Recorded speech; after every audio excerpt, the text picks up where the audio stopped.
Right, we're going to get it this time. This is the Fair Enough City podcast, and it's presented by me, Dennis Len, and my really good friend, Roger O'Sullivan. This is the podcast all about the Irish soap opera Fair City, made for people who've never watched Fair City. And it's watched by over 500,000 people in Ireland every episode. Just to put that in perspective, that is 1/10 of the Irish population. And twice the population of Iceland. So what we're going to do with this show, this podcast, is we're going to take each Fair City episode, blurpy, fucking blurp. I actually think we write it down.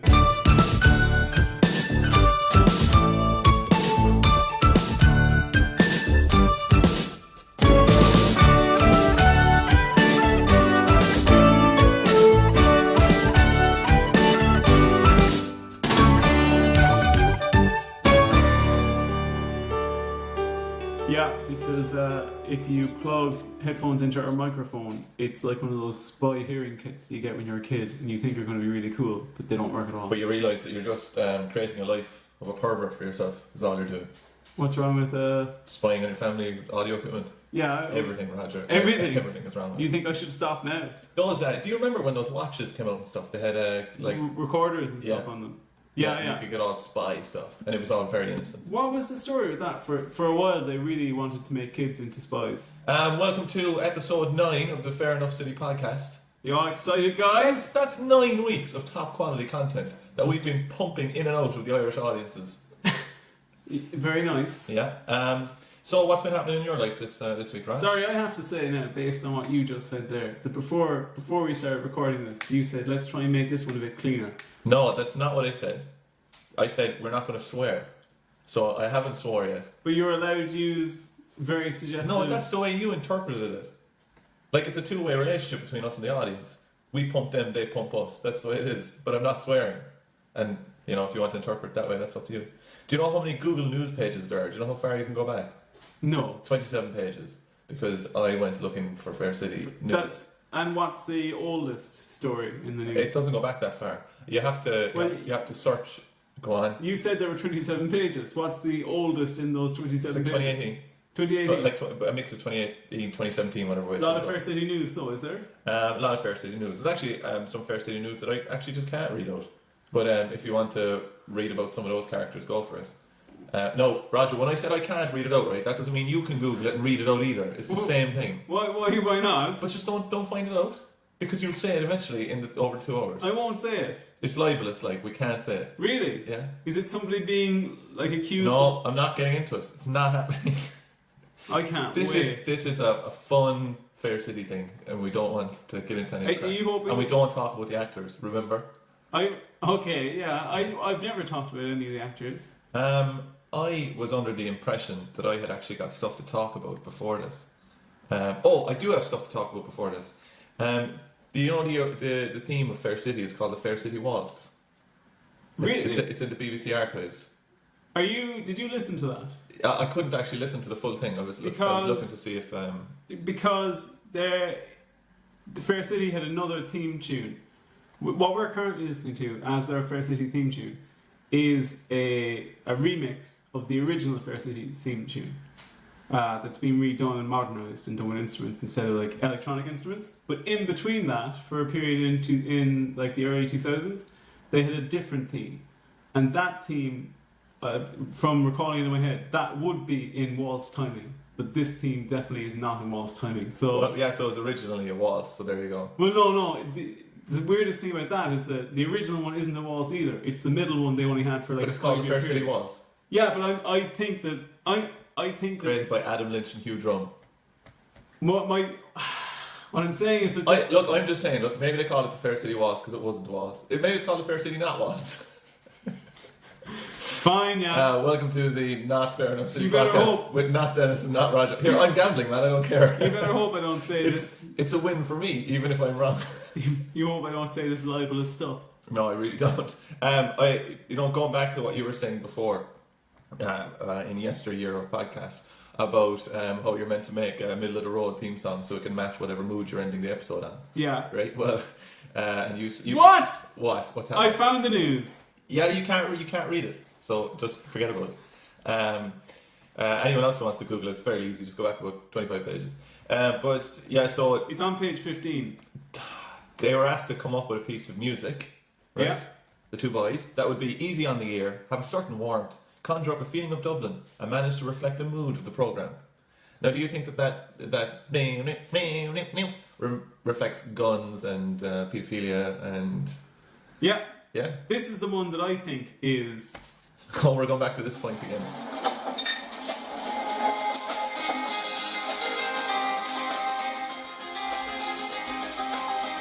So that's What's the timing. thing in the back? The background, hear that? It's like a bewitched... Yeah. So that would be like, nah, that's waltz timing. But, like, the current Are we one, still on about this, right? the current one's not waltz timing at all. You have to be crazy to think that this was waltz timing. Is your worst nightmare being wrong? No. Like, what's that? That's a hornpipe or something. That's just throwing all the instruments into a bag. Like. Yeah. I actually think that is just a demo song on a Casio keyboard. Oh man, they're the best ever though. Yeah, so to line up with what you were saying, right, the theme tune has been changed several times. 1995, 2005 and 2008. Deviating from the 1989 original theme. But the lad who composed that, right, is Adam Lynch, so I said I'd have a look in his IMDb, right? But it went a bit mental because he's done things like in 2007, he was composer on the Wednesday short, and then Happiness was another documentary short he did in 2005, and there's a full soundtrack he did, and then in another thing he has Thanks, right? That's another little heading, just Thanks, 2 credits. Yeah. Once, and Wake Up, Ron Burgundy, the last movie. That's not true. He's been. You're staring at it. You can see my screen, like, right? It's right there. So he's just been thanked. Just a thanks, right? So you know at the end you say thanks to whatever. Yeah. So I was like, okay, well let's try and figure out what connection you have with that, right? And they've made a grave mistake on his IMDb, right? Because that's a completely different Adam Lynch. Yeah. But interestingly enough, it's this old anchorman that used to work in some Pittsburgh television program called Adam Lynch. And I had a look at him, and he died. He died in the 90s, I think. Or no, he couldn't have died in the 90s. It makes no sense. He died about 10 years ago or something. After the Anchormans were made. But it looks like that they might have based a lot of the Anchorman stuff on this Adam Lynch film. Really? If you check him out online, he's very, very like him. Did you ever play Resident Evil 4? No, I don't think so. Is that the one where you could play 2-player for the first time? No, that was 5. Okay, go on. But in 4, it was right around the time where Wikipedia was still a Wild West. Like, you didn't know what you were getting. And for ages, on the Wikipedia page of Resident Evil 4, it credited one of the voice actors as an Irish guy who was on Ross na Rún. Really? Yeah, and we just, like, when we were in primary school looking at this, we'd no reason to doubt it. We just thought it was amazing, like, this guy's voice talents. And then years later, I still just retained that as a fact until I looked it up and I just found out that it was some guy taking the piss. Oh, brilliant. Yeah. Yeah, a little bit of Fair City quiz for you. Just a quick question, right? Without looking at my screen, right? It's not Marty Whelan because he is currently on my screen. That is not the answer. He's their screensaver though. Marty Whelan's mustache is one of the strangest mustaches, isn't it? It's like almost, it's like stuck on or something. It's really systematically shaved at the bottom of it. It's like it's beak-like. It is beak-like, but it's like a protractor. That's what his mustache looks like. You know, you can actually use his mustache to calculate the angles on triangles. I've actually seen students bring his mustache into like Leaving Cert exams and everything. He is brought in some schools in Dublin that are very deprived, so that if a student hasn't brought their protractor on Leaving Cert day, he can sit down next to them and they can use his mustache. Who is the longest serving, or who has appeared the most times in Fair City? What most character? Times. He's still currently in. Cass. Cass? No, not Cass. But I did see an unexplained image of Cass wearing a top hat in a hospital on Fair City with another Cass-looking character next to him. It was very strange. I didn't click what it was because I didn't want to be depressed.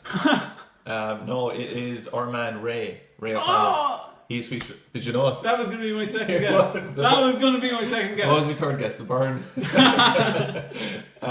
Who was the only original character from Fair City back in 1989? You've thought about this one, you'd get it. Dolores? Oh no. No.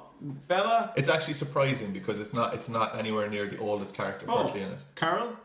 No. One more guess. You're leaving out a huge character. A huge character? Yeah. Really? And you're saying they're not that old? Not that old, really, no. Not that old at all. Compared to the other old fogies. Have we swore yet, actually? I haven't. I haven't either, I don't think. Fingers crossed. Here, we'll do something for it. Actually, it's a euro each time. Oh, it was 50 cents, I'd say. No. Come on, who's the guy who's been there since the start? And I said guy. Guy, I don't know. P D O double dog Brennan. Really? Paul Brennan. Oh, Paulie Brennan. All right, let's move on to episode 1. Do you want to ring up the boys and the girls and entertainment.ie? The lads, yeah. Yeah, see how they're getting on, see if they've got any descriptions. This is Wait, we can't get on to it yet. I always do that, actually. I'm very sorry. These episodes were broadcast on Sunday 2nd of September, Tuesday 4th of September, Wednesday 5th of September. Can you guess the next one? No, I can't. Thursday, the 6th of September. And what day is Thursday named after? Or what god? Thor? Do you know when I asked you if you turned off anything that was going to beep in the background? Yeah. Did you I'm do hardly it? going to turn off my fucking helpful Roombot that goes around the place. I hate that guy. Do you know how much Roombots cost? He keeps walking in on me in the toilet. Get out, Roger. Stop doing that in his bathroom. Do you Stop doing what? know how much Roombats cost? €400. 1,000 euros. What? Mm-hmm. Really? For the good ones. How much do you think it costs a cleaner to come once every fortnight for a year? 2 Roombots. 2 Roombots. Which would you rather? A sexy Roombot. So the characters in this week, right? You're something else. You are. We've got a few great storylines running through this week, right? We've got first up is Binzer, Doug, Erica, and Dara. I'm just going to introduce characters first. Then there's Orla and Wayne. Then there's Carol and Steve, and another mystery character. And then we have Anto and Lee and Sharon, who are the humorous family, right? Yeah, my favourites. And then and top 5. And then we have Harmony and Oshin as well. I forgot they were in it this week. Right, and yeah, because they do that weird thing where they just drop out one of the stories on the first day. Yeah. I actually have some exciting stuff to talk about this week in terms of a serious tinfoil conspiracy that involves the two of us. But anyway, the main stories this week, right, are following: will Aoife murder Carrie Ann with a gun? Yeah. Right. Will Orla leave her job to go work with Wayne in Wayne's Wheels, Wayne's World? We haven't been back in Wayne's World in ages. Will Doug get with Erica? Go on. They dropped that one as well halfway through, but we'll get to that. Will Doug get with Eric, or will Erica get with Dara? Well, I may have said Eric, but it's Erica both times. Well, it's because I got interrupted in my question. Will Oshin go to Greece with Harmony? And that's it. Good week. So I think the one I'm focusing on this week is will Aoife murder Carrie Ann with a gun? Really? I think that's what I'm shooting it for, yeah. I had so little faith in that happening that immediately I tuned into Lee, Anto, and Sharon trying to put together some videos about DIY. That was the cliffhanger for me. That whole storyline this week with that family. What's their name? Watch it. It's the Collinses, isn't it? Is it Sharon Collins? Yeah, I think so. That family are being reduced to jesters of Fair City just because they come from a lower economic class. I think it's more complex than that. Go on, tell me why. Are you gonna say? Go on. No, actually, you know what? I'm gonna sit back and relax.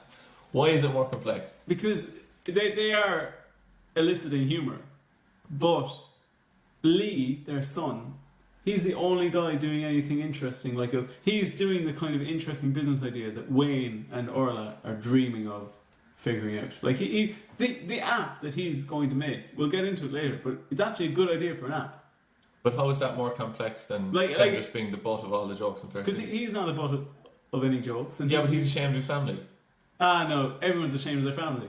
But the whole storyline follows him being ashamed of his dad. Yeah, his dad's in Egypt though. His mom's not at all. Anto's not in Egypt. But the problem is with all of these stories. Anto is in Egypt. He's not in Egypt. He wasn't in Egypt last. He's a sorcerer. He can do real magic. How could you not? You have to study years and years to be able to perform true actual magic and probably climb a cliff somewhere or something. So yeah. We were going to say something else there and then we forgot. Where were we going? Let's reverse it. Anto, something you said it's more complex than that. So you know. Anyway, it doesn't matter. It's gone, is it? It is gone, unfortunately. All right, scene 1. Well, we're going to entertainment.ie. Are you on drugs? Entertainment.ie, this is the first summary. Well, to be honest, I was waiting for you to do it for so long and I just thought, forget it. The summary of the first episode. Aoife rocks a back. Summary of the first. I am so angry. That's it, I'm leaving. Aoife rocks back up tonight, but is left frustrated when Deco refuses to let Carrie Ann speak to her. On the countdown to Mykonos with Harmony, Oshin questions whether he's making the right choice. Elsewhere, Mondo attempts to get Juliet back on the straight and narrow, while Doug's plans to ask Erica out get sidetracked. Alright, scene 1. We're on the street. It's Binzer, Doug, Erica, and Wayne. Binzer gets a whole lot of credits this week. I don't know if you noticed or not. No, I didn't. He is all over the place. So we're setting the scene here, right? Wayne says to Doug, Erica, who is the temp who started working for Wayne and got fired, she really likes you, Doug. Yeah. And we can see it a mile off that she doesn't. It's not going to work out. No. Erica comes out and says that she wants to buy Doug lunch. Doug is reluctant, but Wayne steps in to make it happen. Yeah. Hey, you can go for lunch with her. Yeah, go on. Wayne, of course, this is a bit of dramatic irony because for whatever reason, Doug seems to think Wayne made the world. But we know from every scene we see with Wayne and Orla, he's a fucking idiot. Yeah, but it's the same thing in all of these episodes. It's like these people's personalities bounce around the place. So they're completely competent in one part of their life and then an absolute disaster in another part of their life. Yeah. His relationship's falling apart, like. And he's not even focusing It's in tatters, man. It's in tatters. Alright, there's some scenes where Orla's basically like, listen man, if this doesn't get sorted out, we're over. And he's like, but the office! But I've got loads of folders for you. It is also a tinfoil conspiracy, the most blatant one ever, I think. Did you not see it, no? No. Doug walks out. It's the very first line. And he says, oh, the escape rooms are great. Erica did one last week and she said they're brilliant. Yeah? And I honestly think it's an advert guy just saying like, look lads, this is the best I can do. Like, I can't write it in things more aren't than this. things aren't good at home. This is all I can give you. Have you ever done, he's a bit of a Wayne, have you ever done an escape room? No, I've never done an escape room. No. Anna did an escape room, my girlfriend, and a load of her friends. Ooh, somebody's got a girlfriend. I know, yeah. And they're all doctors, and they just barely managed to get out.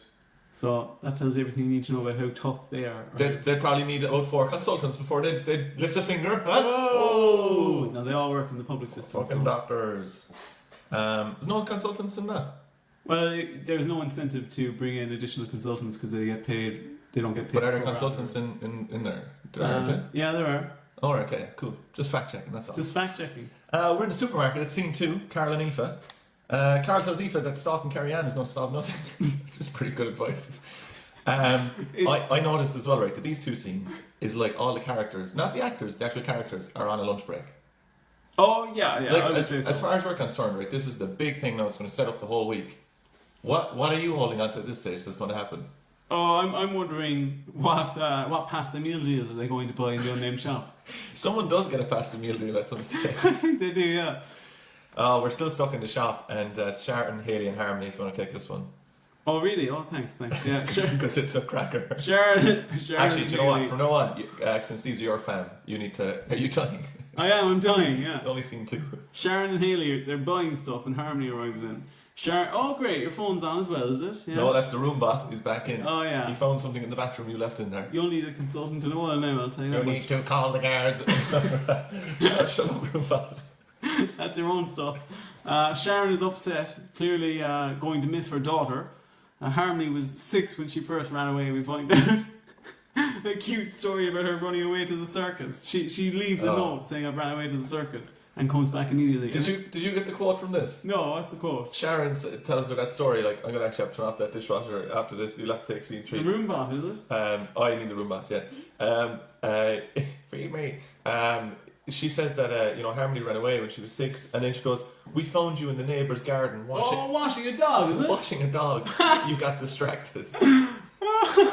That's so weird. Harmony points out that Oisin and Charlotte will miss each other. Yeah. Oisin arrives in with Ruth, and Harmony's wondering why he hasn't told Ruth that he's leaving, and he says, "I have told her, but she's forgotten." Yeah, because she's a child. And she has no... Because she's under the age of 10, so she's a goldfish, basically. Short-term memory is just that. Alright, scene 3 there, while I go turn off Roombot. Okay, we're in Mondo's house. Again, Juliet is giving her 50th statement with Mondo and John the Guard. She retracts some of the stuff she said, but she keeps some of it. And John is taking it so seriously. To be honest, I was worried that he wouldn't be taking it seriously when he started taking this. He'd just be sick of it. Like. Yeah, that he'd go, right, that's fine. You can keep reviewing your statement like a Google document. Yeah, because just to fill people in, Juliet kissed her teacher, but then her teacher kissed her back, and then Juliet lied about more stuff he did because he said he didn't want to have anything to do with her. Then it got all mixed up, and there was about 14 different statements taken, and John the Guard is going mental. I have a little note here where I said that this is one of those moments where we get a glimpse at how the show could be really, really great. In terms of? of just that there is genuine tension and stakes here, because John mentions like, John the Guard is very good in the scene, though. Yeah, he really sells it. Like, I had to look up some stuff then about like what your power or what guards' powers are and stuff. Yeah, you'd be surprised by some of the things. You have the right to speak to a solicitor without any guard being in a room, right? Being in the room, right? Yeah, but you actually don't have the right to have a solicitor in the room when you're speaking with guards. Really? Yeah. So you can't say that thing where I'm not going to speak unless you have my. No, if they want to speak to you, they can just speak to you. It doesn't matter. In Ireland, do you have the right to remain silent? You can do that, but it's the same thing. It'll hurt your. It could hurt your fucking. It could hurt you down the line if you don't say anything. Really? But it's that weird thing though about like, I need my solicitor before I talk. Like, that's total US stuff. Yeah. There's a cool one as well. Is that you can they can only have up to 4 guards in the room when they're talking to you. But I was thinking that has to be a rule, right? Because like you could get a confession on if you're just like, all right, lads, 20 guards in the room. Let's just crowd around them. I think if I was being interrogated and there were 20 guards in the room, I'd suggest we play a big game of Red Rover or something like that. And an interview can't last more than 4 hours as well. Really? Yeah. The strangest. Our podcasts would struggle. Yeah, 2 podcasts. Yeah. I actually didn't think that these were a thing, to be honest. You know the lineups, like where you get a parade. Identity parade. Yeah, St. Patrick's Day parade, right? Where where you get an identity parade, right? You have to have 8 people in it that look like you in similar appearance. How would you find 8 people? Like, that'd be very hard. Do you know they're mostly actors. Extras, Fair City. They actually pretty much are. At least in the UK, I remember reading an article before about a guy who, part of his extra work was he would be called in for certain descriptions for identity parades, and you'd be told if you were the person who was identified, but obviously you're an actor. So, because there are people have this misconception that all the people they brought in are criminals, but actually, so that's how they can get basically like a double blind test. If they know the person, you haven't identified the correct person because we only have one suspect there and everyone else is an actor. Oh yeah. So that's how they do it. But this guy was talking about how it was very demoralising when you actually get picked because, like, based on what the description. Because you're just being profiled. Yeah. So he said he was picked as somebody's like assault or like rapist or something, and he was like, "Oh well, this has made me feel pretty bad."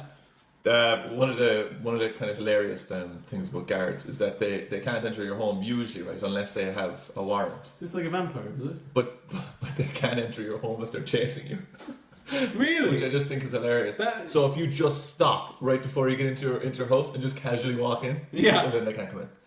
So that's guards. Anyway, Scene 4. Don't forget we're rushing through Deco scenes. Well, we can't really this week because of the whole Aoife thing, because that was a huge part of it. I wish just all the bishops would go away and they just have cardboard cutouts and just. You see, I actually like the bishops as individuals, but when they're together. Do you like Deco? Like when he's with Amy, I don't mind him. She's a breath of fresh air.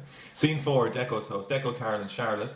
Carol tells Deco that they shouldn't provoke Aoife. Yeah. Which is pretty good advice. Doorbell rings. Did you hear the kind of what do they call the thing when they put in something afterwards? Foley, like additional. Yeah. So they put in this voice, and all you hear is, "No, Carrie Ann, don't." Do you hear that? No. And so what's ever happening is Carrie Ann is after opening up the door and then letting Aoife in, and that was Charlotte's voice. Here, Aoife as well. And just to fill anyone in as well, Carrie Ann killed Aoife's daughter. Yeah. For kissing her husband Deco. Every scene around here, I wonder if Aoife has the gun on her. She mostly does, yeah. She mostly does have the gun. Scene 5, we're in the park getting hot pots. Doug and Erica. I'm all about those granny memes, is what Doug says. Dodge enough line, wasn't it? Yeah, after Erica has shown him something funny, or he's shown her something funny. Have you googled granny memes to see what comes up? No, I haven't. Separate words or the same word? Erica hopes she doesn't mess up in the salon, and Doug thinks that Erica likes him, but she asks Dara out for drinks at the end of the scene. Crushing. Do you know in some parts of Cork they call memes memes? Memes? Yeah. On the streets. Any good memes? You know a guy who was mugged for some memes, wasn't he? Oh, well, they took his phone. Do I? No, I don't. Of course. No. Well, I just I don't mean to be a horrible person. Where was that going? I was making a joke I said, you know a guy who was mugged for some names? And they said, well, no, actually, they just took his phone. Is what people look at names on. My bad. I did say that Dara is a snake, and this is really, because I think he didn't know what he was doing. He knew well that Doug fancied. I'd say he didn't know anything. Sure, he got free brake pads. Wayne, he was probably like, he just needs to ask Wayne, like, yeah, and he would have explained it. I said I'm devastated for Doug because he can't take this kind of emotional stuff. We're in scene 6, the Hungry Pig. It's Oisin and Charlotte. Yeah, they're Charlotte is He recommends to Charlotte, Oisin recommends to Charlotte that she comes over for Paradise nightclub in Mykonos in October.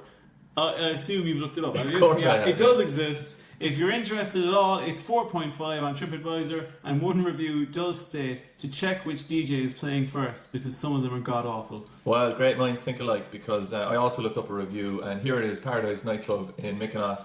The atmosphere is for the grown and sexy. Make sure you're dressed in press and cool beach chic attire. The seating is good, but you'll be dancing to almost every beat. The drinks are great, and you get a free drink with entry. Mildly windy, but if you want to get in the pool, you can. And then in brackets, not I. Grown and sexy in full effect. And that's in block capitals. Grown? Yeah, grown as in like I grow up. Like that word. Not legal.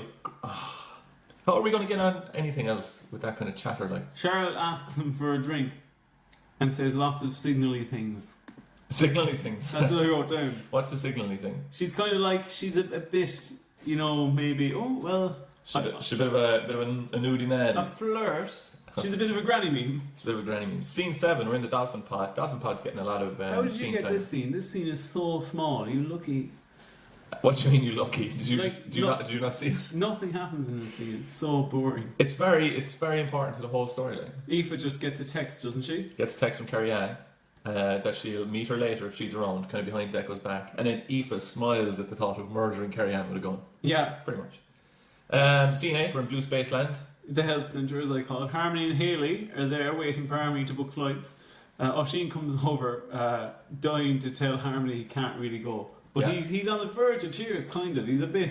Do you know as well that this episode was broadcast on Sunday, and Fair City keep with the actual days that they've been broadcast? So this is a Sunday in Fair City, which means they're leaving for Greece like that day. On a Sunday. And in this scene, Harmony is booking Oisin's flights. For that day. Yeah, which must only be in a few hours. You price it in, like. Well, you might get the cheapest ones. Well, you could, last minute. Here's a question for you. Can you imagine the stress of that? Oh, I couldn't deal with it. Like, I'd rather pay the money, to be honest. I would, yeah. Even if I didn't end up going. Here's a question for you, though. They've definitely had... Ryanair, though, what's all that about? Go on now.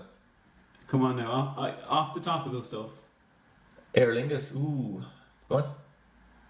Go on. No, I don't have it. No, name some more. Name some more domestic airlines, yeah? Good luck. Stobart. Stobart Air. No, actually, Caleb. If you knew anything, you'd know that Stobart Air just lease out planes to other companies. See, big fool. Are you still mad about Fair City Walls? I don't want to talk about it. Scene 9, we're in Deco's house. Take it away. Carrie-Anne and Aoife. Aoife questions where everyone is so she can successfully murder Carrie-Anne. Where's Charlotte? Where's Deco? I've listed here that the gun is not a Sunday episode thing. I said she's definitely not going to kill her on a Sunday. That's probably true. Carrie-Anne offers to help Aoife heal. And then she cries, but Aoife says she's not allowed to cry. Yeah. She does take out the gun though, doesn't she? She has it behind her back. She pulls it out and puts it behind her back, and like, if anyone ever stands talking to you with their arm in that position behind their back, run for your life. Yeah, do you know what? There's only two things that are in that position, which is it's a gun, or it's a bunch of apology flowers. It's like a bouquet of I'm sorry, or a bad case of middle back hives. There's a certain irony on the woman who killed my daughter advising me how therapy might help. Does she say, is that really there? I'm just going to repeat that for everyone again. There's a certain irony on the woman who killed my daughter advising me how therapy might help. Right? No, honest to God, Raj, I think the writer just, walked away from his typewriter, left the page there, got into his car, and never came back to work ever again after writing that. Because he'd written the best line ever in he couldn't top it. No. Scene 10, we're outside again. Wayne runs into Dara, and they settle up on the whole brake pad thing. And then Dara brags about his date with Erica. And Wayne, you can see it in his eyes. Even Wayne, even a man who can't put 2 + 2 together for his own wife, realises that Doug will be crushed. Doug will not be king. No. Did you hear Wayne turned a little bit Wild West as well in this? He goes, "Thank you, man." No. Yeah, I think he might have that actor might have another acting job on the side where he plays an American, and it just kind of slipped in. Really? You think he's in Westworld or something? Could be. Yeah. Have you watched any of that? I watched the first series. I watched first series too. Second series meant to be good too. I heard that, yeah. But Some people don't get it. yeah, you think That's so? what a lot of the reviews have been. I just don't get it. How? Everyone should watch The Big Bang Theory. I'd love a euro now. I'm saying. How quickly did you get the twist at the start of Westworld season 1? The twist being? That they're like split timelines. That one of the timelines you're watching happened in the past, and one of them happens current day. I don't know. Why? When did you get it? Because they had in part of the marketing material they had said like, oh, things aren't what they seem in Westworld. So then on the first day we were watching it. To be honest, right, I'm not even sure if I recognise it as a twist. Well, I guess now is the answer to when did you see the twist? Scene 12, Vino's Cristiano Deco. What happens when the next Keane comes around is what Deco has in his mind and is revealing to Cristiano. And then Cristiano reassures him and says, look, there won't be another Keane. And there almost certainly will, because it's Carrickstown and it's full of murderers and pedophiles. Yeah, there'll be 1,000 more. There's probably one of them lurking around already. Oisin then comes in to meet Charlotte at Vino's and tells her that he isn't going. And I have listed here that they're being watched by some old man. Old Father Time I listed him as. He turns out to be Bella. Yeah, and what's his full name? Bell Mellet or something, is it? What is that it? Yeah, I think so. I think it's what Lee calls him at some point. I have no idea. He's the guy in the logo again. I just call him Logo Man. Logo Man. He says that they remind him of Bonnie and Clyde. Yeah, I went on an almighty rabbit hole with this Bonnie and Clyde quote. Oh, no. Bonnie and Clyde out in 1967, right? So I said I'd have a look at the trailer. I've never seen the movie. Have you seen it? Yeah, I've seen it, yeah. The trailer goes, they're young, they're in love, they kill people, and then the trailer goes insane. Yeah. But Warren Beatty's in it, and Of course, yeah. Warren Beatty, bit of a ladies' man. Bit of a ladies' guy. 12,775 according to an unauthorised biography. Yeah. He disputes that. He does, because he was married to someone for about 25 years. Yeah. So he'd have to. It's about 236 women a year. Do you ever? That's a good rate. That would have to be a few in one day to make up for it. Like otherwise, he'd be run off his feet, and he'd be worn down in physical and emotional states. Speak for yourself. But did you hear? I think it is Warren Beatty that at one stage he was going out with a ballet dancer, and they didn't speak the same language. She only had like 4 words of English, and he had no words of. I think she was Russian. And there's a quote from a film producer at the time saying, "I've never seen two people more madly in love." Of course, they couldn't talk to each other. I kept on going down this rabbit hole, this Beatty hole, and so we don't have enough with 2 hours worth of Fair City that you needed. Well, to be honest, I'm still confused about the dual timeline that I completely missed in a series that I watched. So, in the 1970s, right, Jack Nicholson, Warren Beatty, Kirk Douglas, and James Caan, right, he played, Sonny Corleone in The Godfather. They had secret underground tunnels going to which place? I have no idea. The Playboy Mansion. Really? Yeah, supposedly they discovered loads of, they discovered some photographs of people working there, and then some blueprints of these tunnels that were going to all these celebrities' houses. This is where it ties in, because Carrie Ann, the actress that plays Carrie Ann, is a tunnel. No, yeah, no, she was a Playboy party girl for a while. This is true. Do you know, actually, in the Playboy Mansion, she was basically a waitress that dressed in a Playboy costume. That's what they are.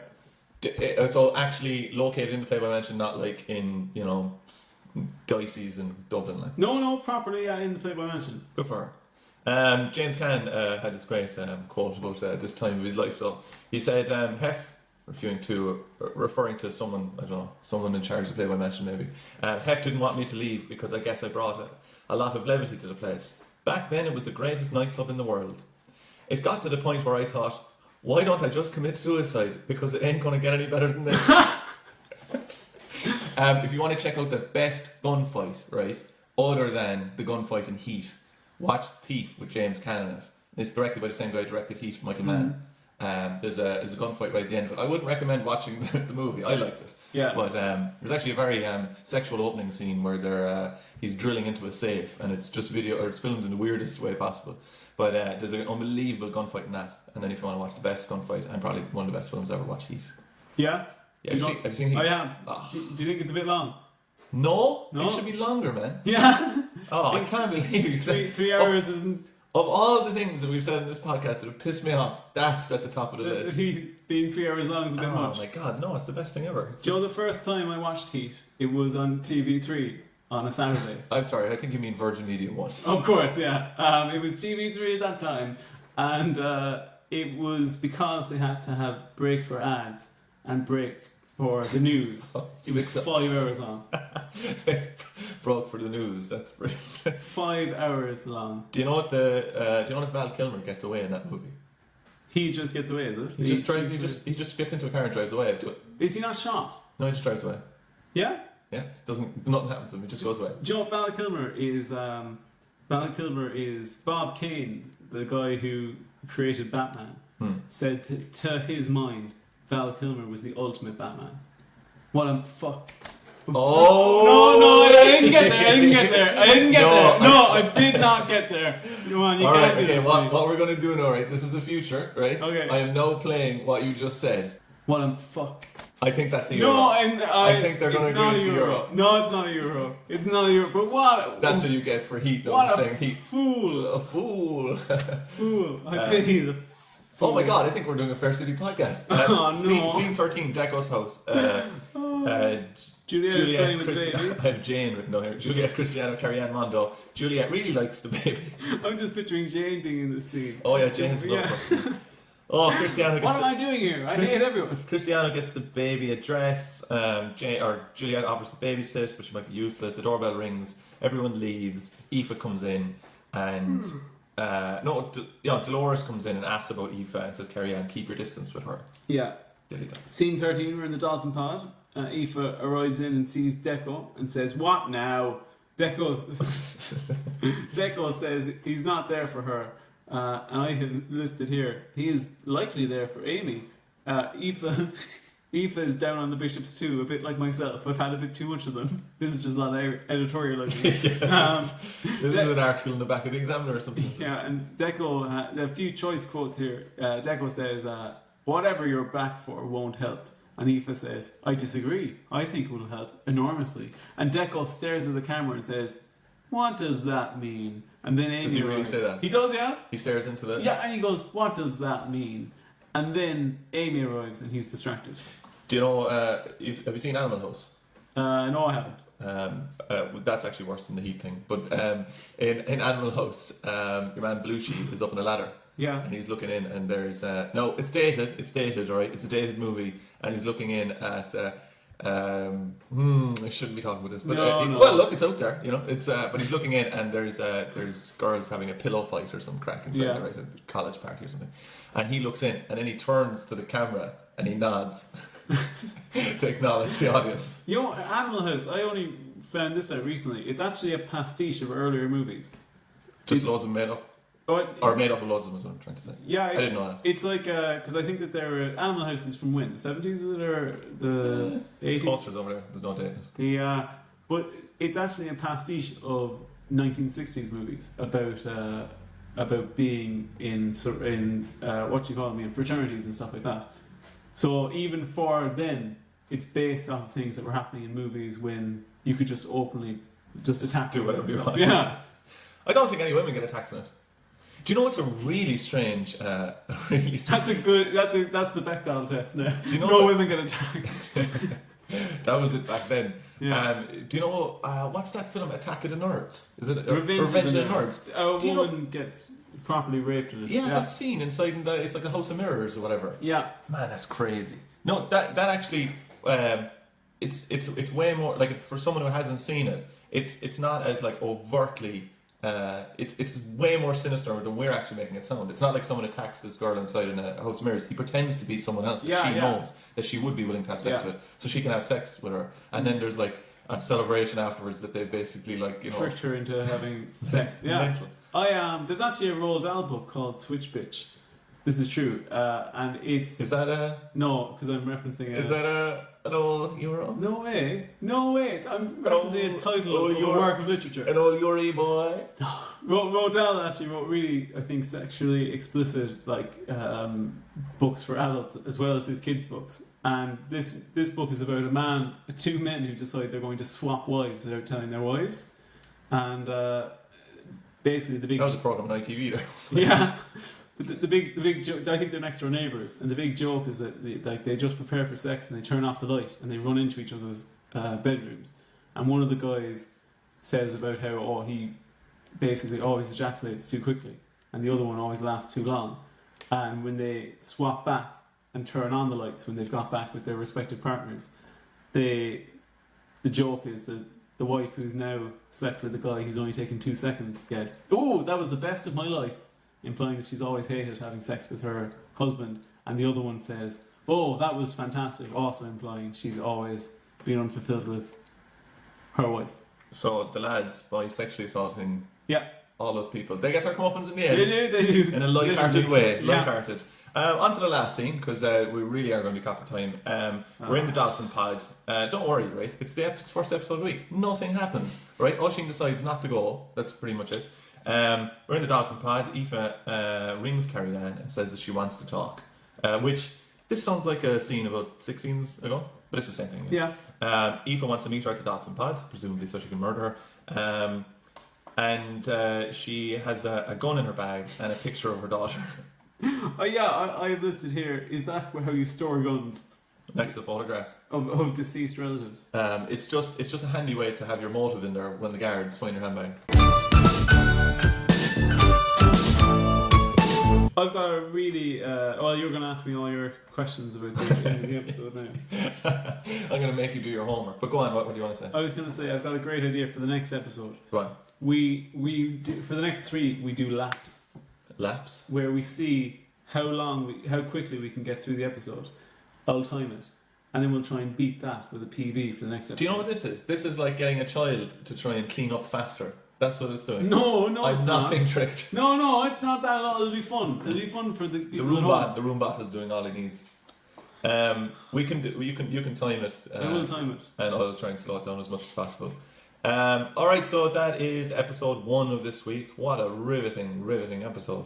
What do you feel after that episode, Raj? I'm drained. I'm really. We got into a lot there. Not much Fair City stuff. Oh. Nearly had a huge argument, but other than that, it was fine. What do you think's in store for us this week? No, after watching that, Nothing good. Nothing. No. Excellent. Carrie Ann dead.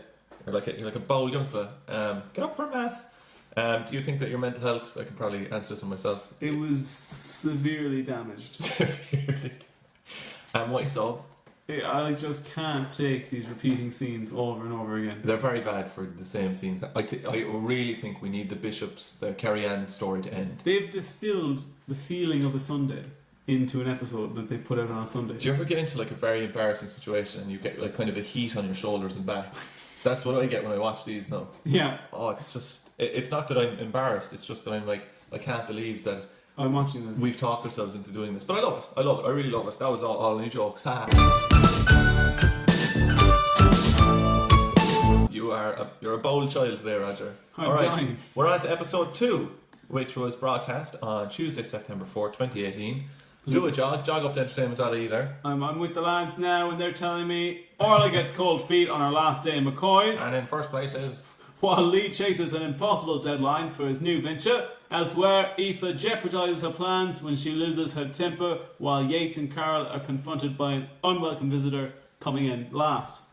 Hilarious start to this whole episode. I mean, what a bit of meat to grab onto. Can I guess? Are we outside again? Are we? We're outside on the street, Raj. Are they worried that if they don't start episodes outside, people will forget that the world exists? They have to start outside. Do you know why, Raj?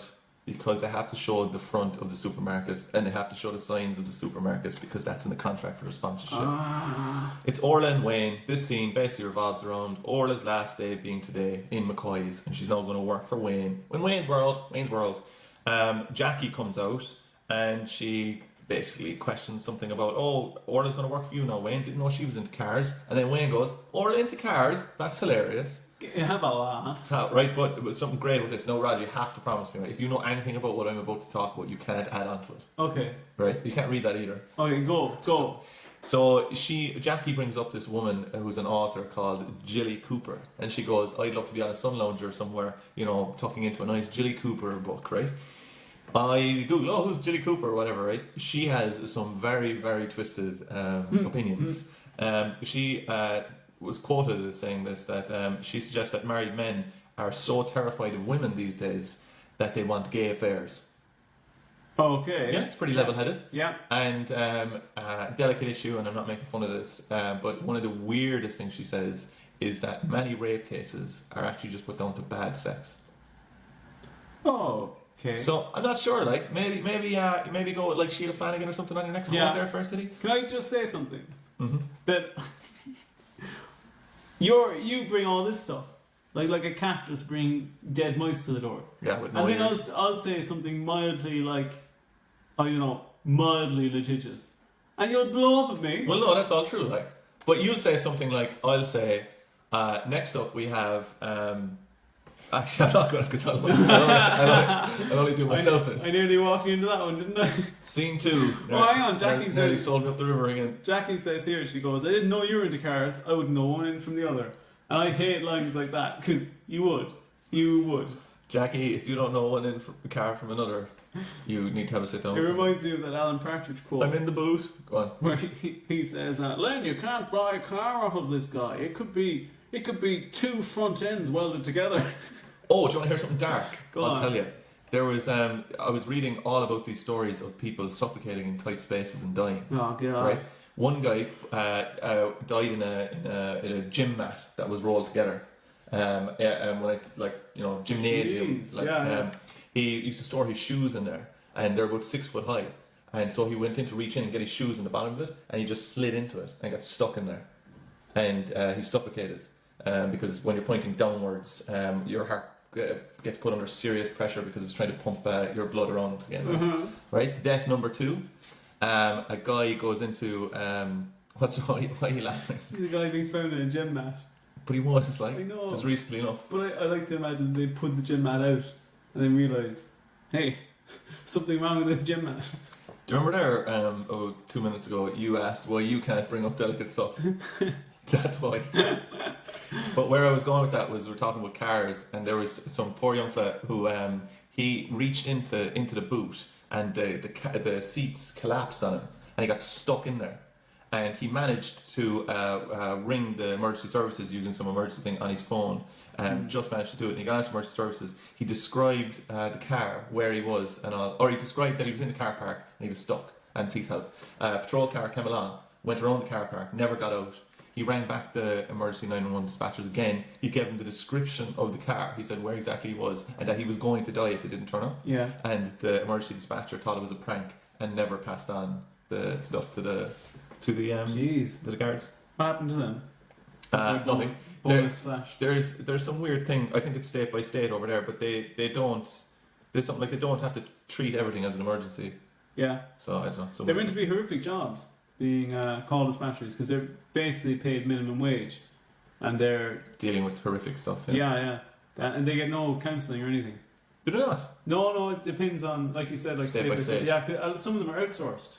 So you can, because there's Joe Halle Berry was in a movie about a call dispatcher like 2 or 3 years ago or something. Yeah. And I was watching a little featurette thing about that, and they were saying that sometimes what the incidents can be caused by the fact that the person you're calling might be located in like Ohio or something, and you're giving them descriptions under the assumption that they're also in San Francisco or wherever the criminal activity is happening. But this person has no idea, like, unless you can give them specific coordinates, they can look it up on Google Maps. Yeah, because that's true. Because I think the Apple phones now are doing that. They're going to send your location when you ring 911. But I always think of that. Well, I know it's weird to think about that. But sometimes when I'm walking down the street, especially like if I was in a foreign country, I'd be like, okay, if there's an emergency now, how would I describe where I am?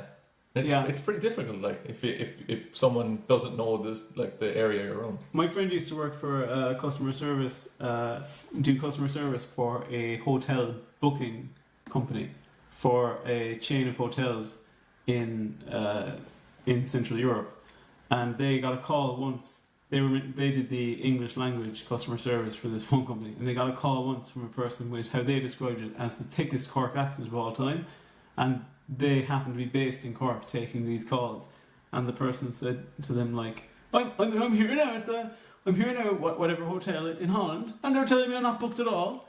And you one of them goes, oh well, I'll just I'll just look into that now. And then he cuts across her and he goes, You're in Cork, aren't you?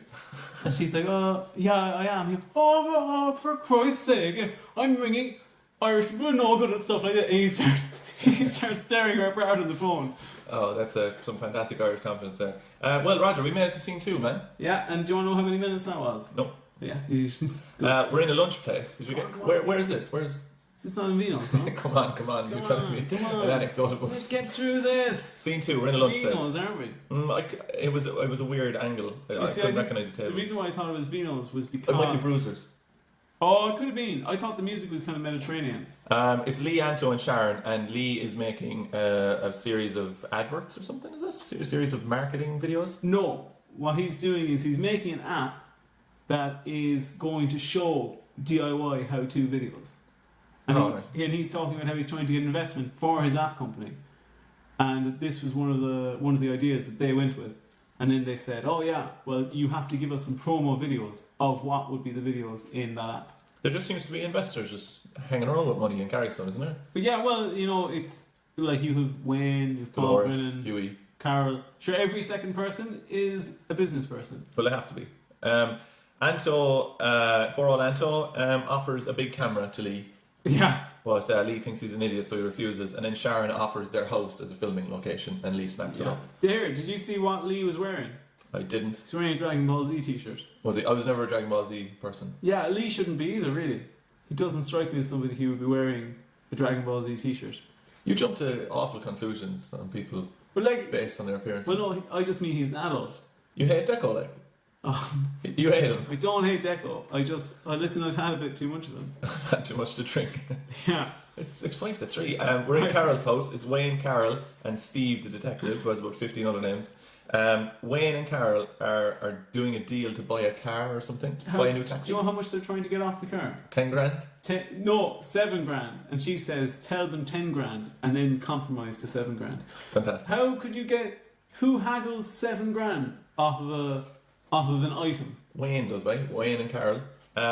Wayne embezzled, I think Wayne is one of the most fun words to say in the world. Wayne. Wayne embezzled money from Dolores. Yeah. That's revealed in this. This is actually a clever bit of writing because they bring this up as like an aside, but it's crucial to know later for when Cahill steals Carol's phone. They hide the exposition quite well. Yeah. Thought it was pretty deft. Scene 4, we're in Vino's. Aoife is there, and I don't know what happens here. What the hell happens here? I'm going to tell you this one. Carrie-Anne is in a lovely denim number. She's dressed double denim. She mentioned that Father Bertie isn't around for the christening. And Charlotte goes, who's Father Bertie? And Deco says he's a priest. Man, Deco, thanks for clearing that up. Then Aoife arrives in and Carrie-Anne hassles her again. I just have listed, where is Gunny? And then also at... Who's Gunny? Her gun. Oh, God. Yeah. And then I had a teacher called Mr. Gunning before, that's what we're calling him. Speaking of, you know what gunning is? No. Gunning is when you're a prisoner in a jail, and when an officer walks past, female or male, you basically masturbate at them. It's called gunning. So you could be standing in the back of the cell and you masturbate at them. And that's not a euro, no? No. So you've said actual swear words loads of times. I have not. So this is... What is this like? At 4 minutes and 30 seconds. You backed by the Catholic Church or something? We can't say masturbate on a podcast. You hear a coffee grinder as well. Scene 5, we're outside McCoy's. Huey and Orla are chatting. She's updating the menu board. Pop quiz, how much is a soup and sandwich? Oh, you. Come on. $5.95. Is it? Yes! Oh, what?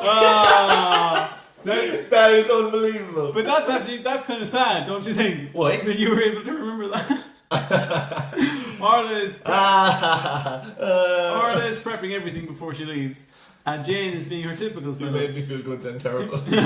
Jane is being her typical self and just telling Orla that she's going to get her job because everyone knows anyone could do Orla's job. There's a lot of horrible people in Carrickstone, but Jane just seems to be the most horrible. And everyone's still kind of half friends with her. It's very weird. The end of this scene, actually, Wayne arrives in with a bundle of folders, which he calls urgent issues, and just gives them to Orla with no explanation.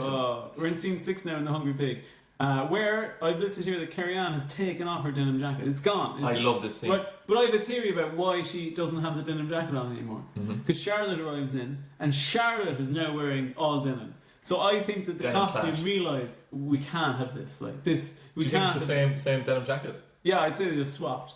And Aoife and Carrie-Anne are trying to find somewhere to talk. It's brilliant. Can I just take this bit? Because Carrie-Anne comes up and goes, I managed to slip out without anyone noticing me, especially Charlotte. And then, like a millisecond, Charlotte comes in. Yeah. What are you doing here? We're in scene 7 now at the station house. Anto comes in to tell Lee that he... Oh no, you missed it. You missed a big one. What? Aoife says that herself and Carrie-Anne will be quits if Aoife gets to murder Carrie-Anne's baby. Oh, yeah, that actually probably is a bit of a big deal. I forgot about that. Yeah. That sets up a lot of stuff. So, scene 7 now, we're in the station house. Anto comes in to tell Lee he can help him. How happy were you about this scene when you reveal what's going to happen here? Oh, I was delighted. But early on as well, we missed the fact that Anto mentioned, I think in the last episode, that he was going to have a side gig singing for some pensioners, singing some like Michael Bublé type covers. Anto, Yeah. I completely missed that. Oh, really? Because the only reason he's available to do the video now is because he didn't get that gig, and Sharon's mad at him for not getting it.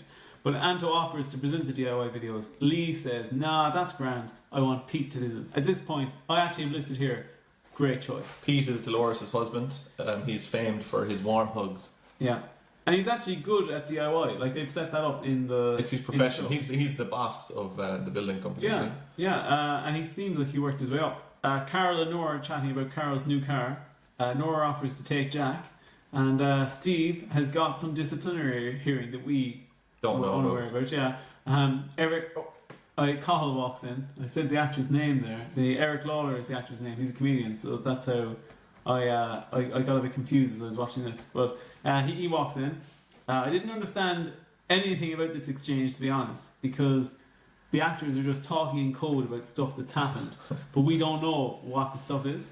I just wrote that murder guy turns up because I didn't know who he was, and he's threatened by the detective for turning back up in Carrickstown. It looks like Detective Steve put the run on him, and now he manages to turn back up. And then there's the classic Fair City shot of an important object where they use like 100x zoom. Yeah. And it's Carol's handbag. Yeah, obviously getting stolen. Scene 8 now, we're in the beer garden, and Huey and Wayne are chatting about work. Huey says that he asked Orla about doing the books, and she said no. Wayne, ever money mad, tells Huey, oh no, she'll definitely do that. And then Orla walks in, he basically brings her over and says, hey, why did you tell Huey you wouldn't do the books? We love money. As the week goes on, this Wayne-Orla dynamic honestly stresses me out. It gets really stressful because Wayne's like, can you help me with the business? And Orla's like, yeah, I will. And then she's like, no, I won't. But you can see it's valid reasons. Orla doesn't really want to be involved in the business she's not passionate about. But at the same time, it's like, would they just sit down and have the conversation so we don't have to go through the scene 26 times? Wayne as well is so oblivious to what's happening with Orla. The moment Huey even sees them, they're about 2 sentences. Wayne has no short-term memory. Yeah, Huey leaves. Like, Huey says, I'm out of here. Oh, that's one of the best things that's happened this week, though. Orla basically, Wayne says, if you want to do the books on the side for Huey, that's fine. And they're both staring up at her, and then she goes, if you stick a broomstick up my backside, I'll sweep the floor as well. Yeah. And then Huey goes, but he goes, I have to go. Yeah. He just walks away. I also have listed here, poor Doug taking advice from Wayne. Of course it wasn't going to work out. Yeah, don't listen to Wayne. I love Wayne, he's my favourite character, but nah. He's another deco, No, he's not. Don't you dare say that. Wayne's a cool customer. I actually genuinely really like him. You make me sick. Scene 9, Garda Station. John the Guard, Detective Steve, and Cahill, as we now know them. Cahill's the man. Yeah, so Cahill wants to make a statement to the guards, and he basically says that Steve is blackmailing him. Now, Cahill has some sort of criminal connections that are going on, and then John the Guard asks Steve to leave the room immediately. Yeah, and Cahill says as well that he's a confidential informant. Yeah. And that's why Steve blackmailing him is so serious. And it's brilliant. Steve, the detective, is asked to leave the room. Yeah. And then they open up the room at the end of the interview, and Steve is outside the door. Yeah, just listening in. Yeah, so John, next scene now, John is taking a statement from Cahill. I was held up in Offaly for a few weeks, Cahill says. What a kip. Yeah. And I've listed here that this is part of your tinfoil hat. They're trying to get people somewhere else? That they're just trying to make Offaly seem crap to further move people towards Connemara. I think Brian Cohen's from Offaly. Really? Oh, great. Scene 11, we're in Deco's house. Oh wait, you're impressed with that one. I have one thing listed here. That Cahill leaves and John goes over to Steve and is basically like, here man, this is going to be another disciplinary hearing. And he's just done a disciplinary hearing. John the Guard doesn't catch a break. He's the only one doing admin in Carrickstown. Yeah. Scene 11, we're in Deco's house. Charlotte, Carrie-Anne, Deco and Sasha. Charlotte tells Deco that Aoife basically wants an eye for an eye. She wants to basically kill the baby. The quote here is, she wants to even up the score. Your daughter for hers. And that's like it's like apocalyptic. It's like a dystopian future. It's honestly like post-nuclear war character, Yeah. where people are just going around like just complete barbarism. I don't know. Barber. Yeah. Have you ever been to a barber? Once or twice. Yeah. Yeah. Scene 12 now, we're in Sharon's house that she's dutifully offered up to Lee. I've listed here that Bella is the name of the old man, because I didn't know up until this point. Sharon is mad because Anto didn't get the job singing to old people, and she's still letting that show. She's interacting with him. Anto is trying to help Lee at every possible opportunity, but he gets shouted at for clearing out the knickknacks because they said that they want the house looking lived in. Then Lee appoints... They want a domestic setting. Yeah. Then Lee appoints Bella as continuity man. And I said here, even though there's no way Bella knows what a continuity man is, and Anto is told to go make the teas, then Lee leaves, and Anto, he parrots my thought originally and says, do you even know what continuity means? And Bella says, I'm Googling it. That was a good Any line. teas going? Yeah, I laughed at it. That was a good line. I was looking there to see what the name Bella is like in terms of a male name. Annabella, I assume, in a female name. But Must be his last name. Do you know I'm what fairly sure they said Bell Millet, like. But it can't be the last name because isn't he their granddad? Really? I think he's Anto's or he's Sharon's dad or Anto's dad or something. Really? I think so. I don't... Oh. I think so. I don't know. I think he's their landlord. But are you sure he was just sitting in the couch, wasn't he? But later it says... Someone calls him Dada. I didn't think so. Because later they reference the fact that if there's going to be anyone drilling holes in the wall, Bella wants to be there.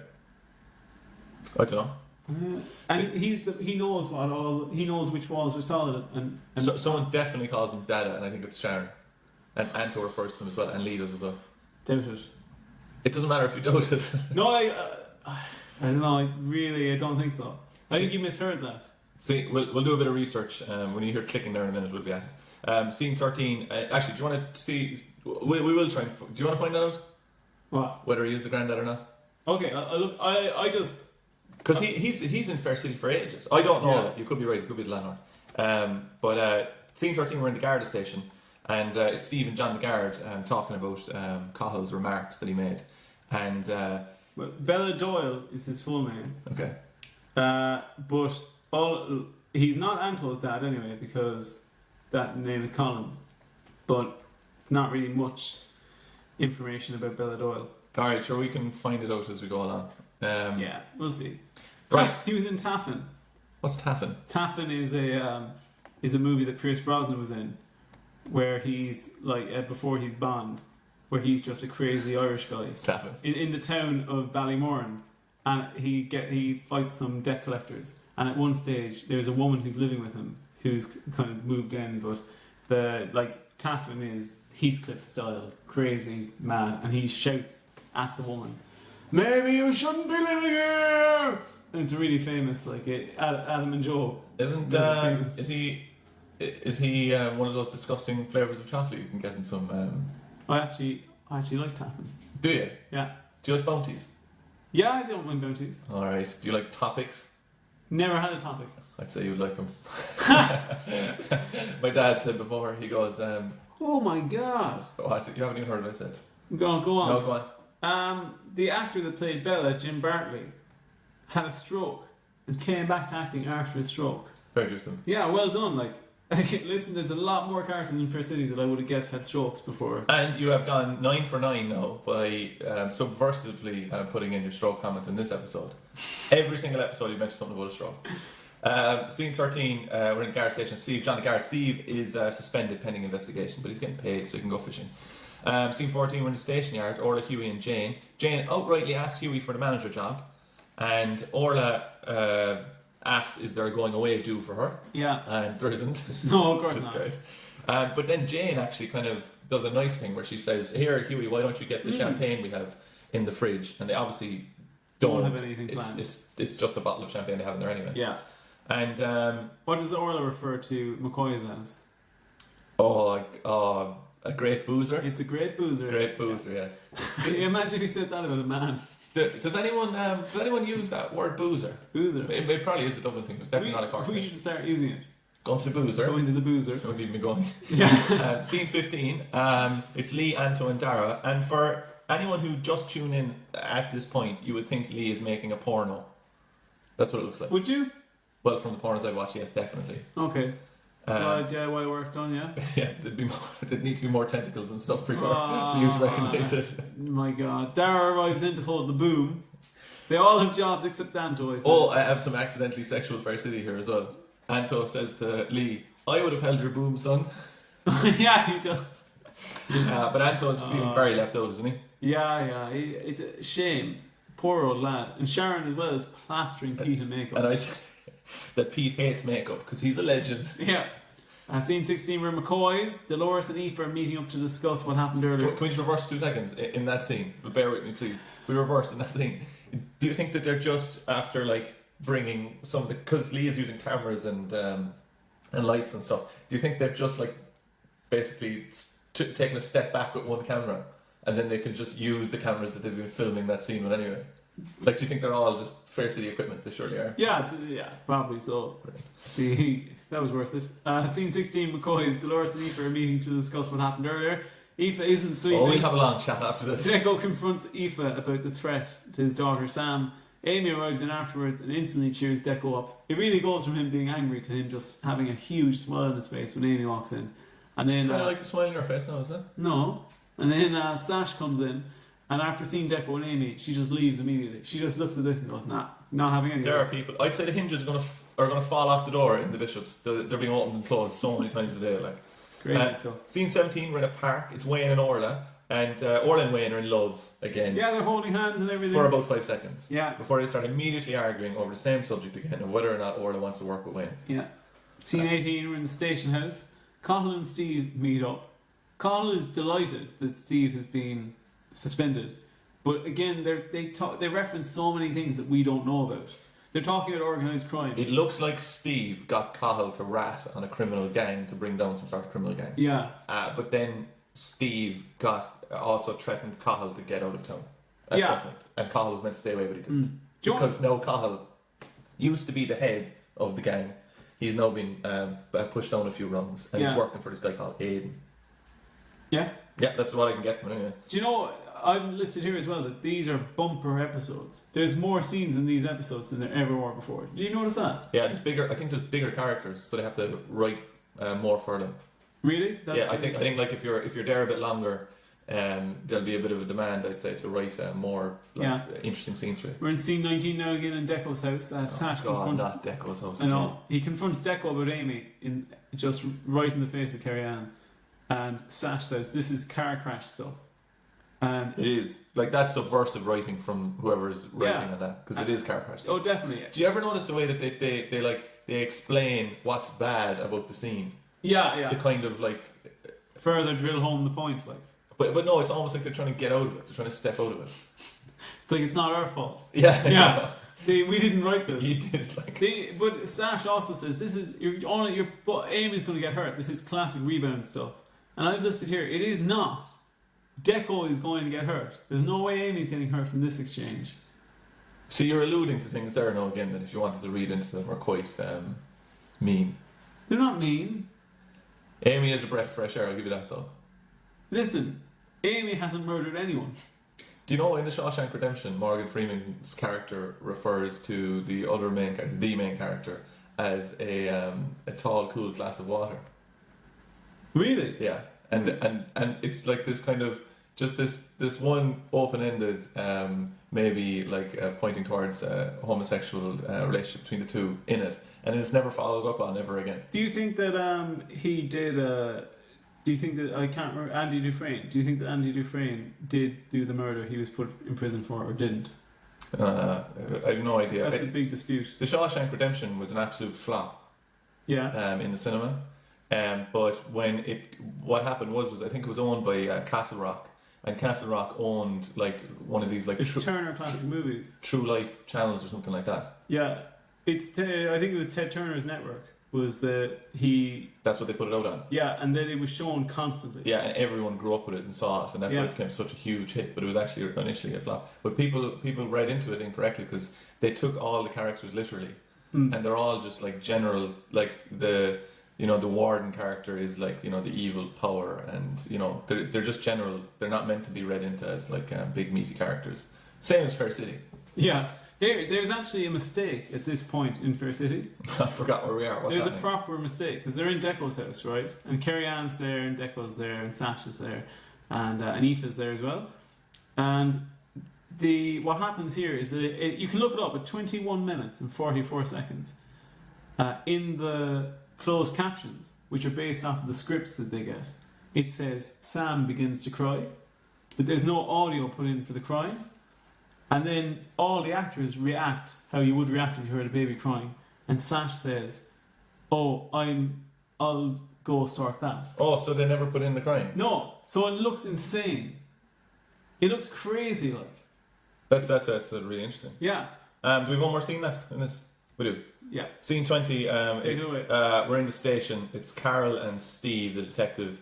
Carol's bag is gone, and Steve reveals that he's being suspended.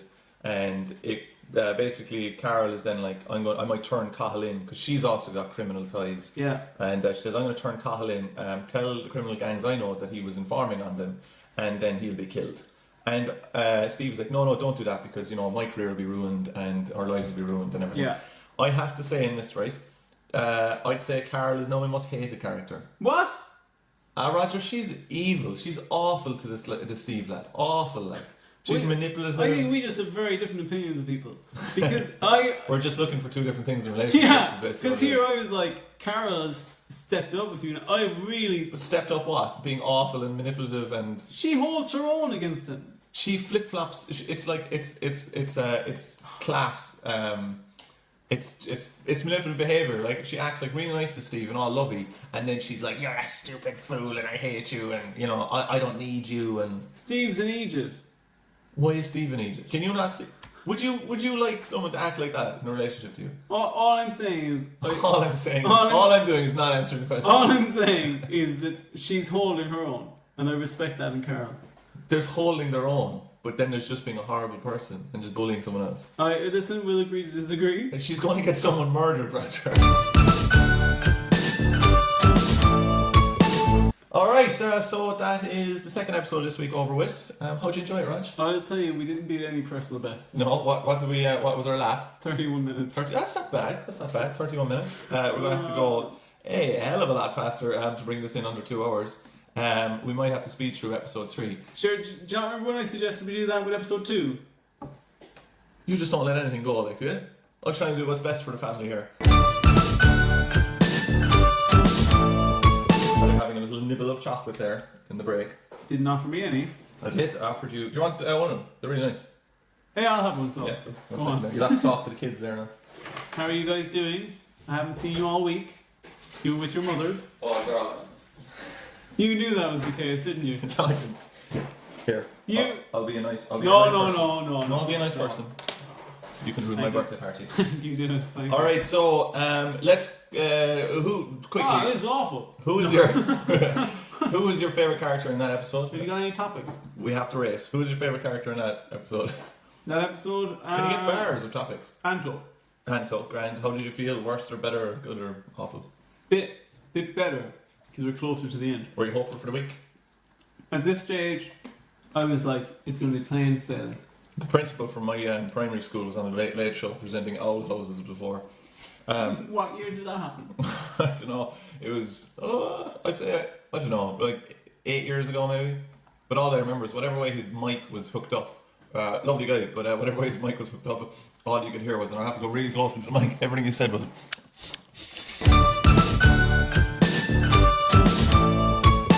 We're on to episode 3. It's Wednesday, September 5th, 2018. Travel Up to Entertainment LAE there. Come on, guys, send it down the pipe. Carol's troubles go from bad to worse when Colin meddles in her life. Elsewhere, Dolores is suspicious when Aoife ceases hostilities with Kerry Ann, while Orla's first day of freedom gives her doubts about her future plans. Also tonight, Anto torments Pete as they prepare for another video shoot. Where are we starting off this scene?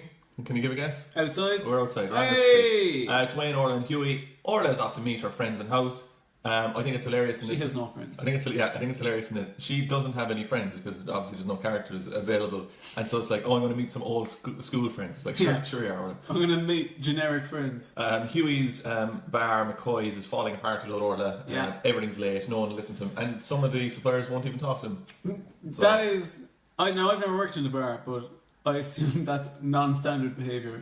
Probably not going to have a successful bar if your suppliers refuse to talk to you. Would you take water? Scene 2, we're in the Hungry Pig. It's Dolores, Pete and Lee. Lee says that the investors loved the first snippet of the video that he sent, so good job, Pete. And there's 11 more videos to go, and this is the biggest reveal for me this week. Anto is a postman. Oh yeah, because he's wearing the uniform. Yeah. And I used to be a postman. That's true. And being a postman is great. You get paid lots of money, and there's a very strong union there. They won't like me saying that, but they do have a very strong union. Strong unions are good. They are, but they couldn't stop about 170 post offices being closed. Not that strong. But no, it's a really good job. You interact with a lot of people, but some people think that you're completely invisible because you are a postman. You're almost like some sort of Roombot just going around delivering letters. They don't recognise you as a real person. Yeah. So a lot of people will answer the door naked and just all sorts of weird stuff. I swear to God, that's what happens. Or a person will be standing like. There was one guy. He was standing at his window, completely naked, waiting for me to put in the letters. Like, and then he went over and grabbed them. But just one good story. I was delivering these. One of the biggest challenges of being a postman is that you want to get it done like in faster time, because once you're done, you're done. Like, you like these episodes? Yeah, we like these episodes. So one of the biggest challenges. Except you were paid for post-manning, weren't you? True. Post-personing. I think they're called postal operatives now. If you want to be. Really? Yep. But anyway, one of the biggest challenges is crappy letterboxes. So a lot of the houses that were built during the boom have pretty crappy finishes on them. And one of these estates, the letterboxes were terrible. So we was delivering pretty much Argos catalogues is what I was delivering. It was some sort of thing like that, and it was like a slim version of it. And so I had to post it in the letterbox, but a lot of the glass in the doors is frosted, so you can't see what's in there. So I went down anyway, and I get off my bike. I was delivering a bike. You can do faster on a bike than you can in a van. Just a little tip for you there for every post person. And so I went in, I got into the book, and I was putting it through a letterbox. And this letterbox, if you were at the wrong angle, you couldn't push it in. So I had to like kind of squat down and push it in through the letterbox. So I'm at eye level now with the letterbox, right? And it's frosted glass. And I push in the book, and there's a woman who is standing against the frosted glass, but I can't see her because she's up against it. And she has her arse to the back of the door. And I push in this book and hit her arse with it. And she, like, goes, ah! You know what's happening? And it opens up the door, and I'm just squatting down, like, peering in the letterbox. And I was just delivering an Argos. What was the fallout? She invited you in, didn't she? Yeah. She showed me her Roombot. Alright, so where are we? Scene 2.2. Carol, Wayne, Steve, Cahill comes over annoying Carol. He's the criminal dude. Carol is mean to Steve again. And then Cahill has a good enough line here. He goes, "Don't tell me you're cheating on Columbo again." Yeah.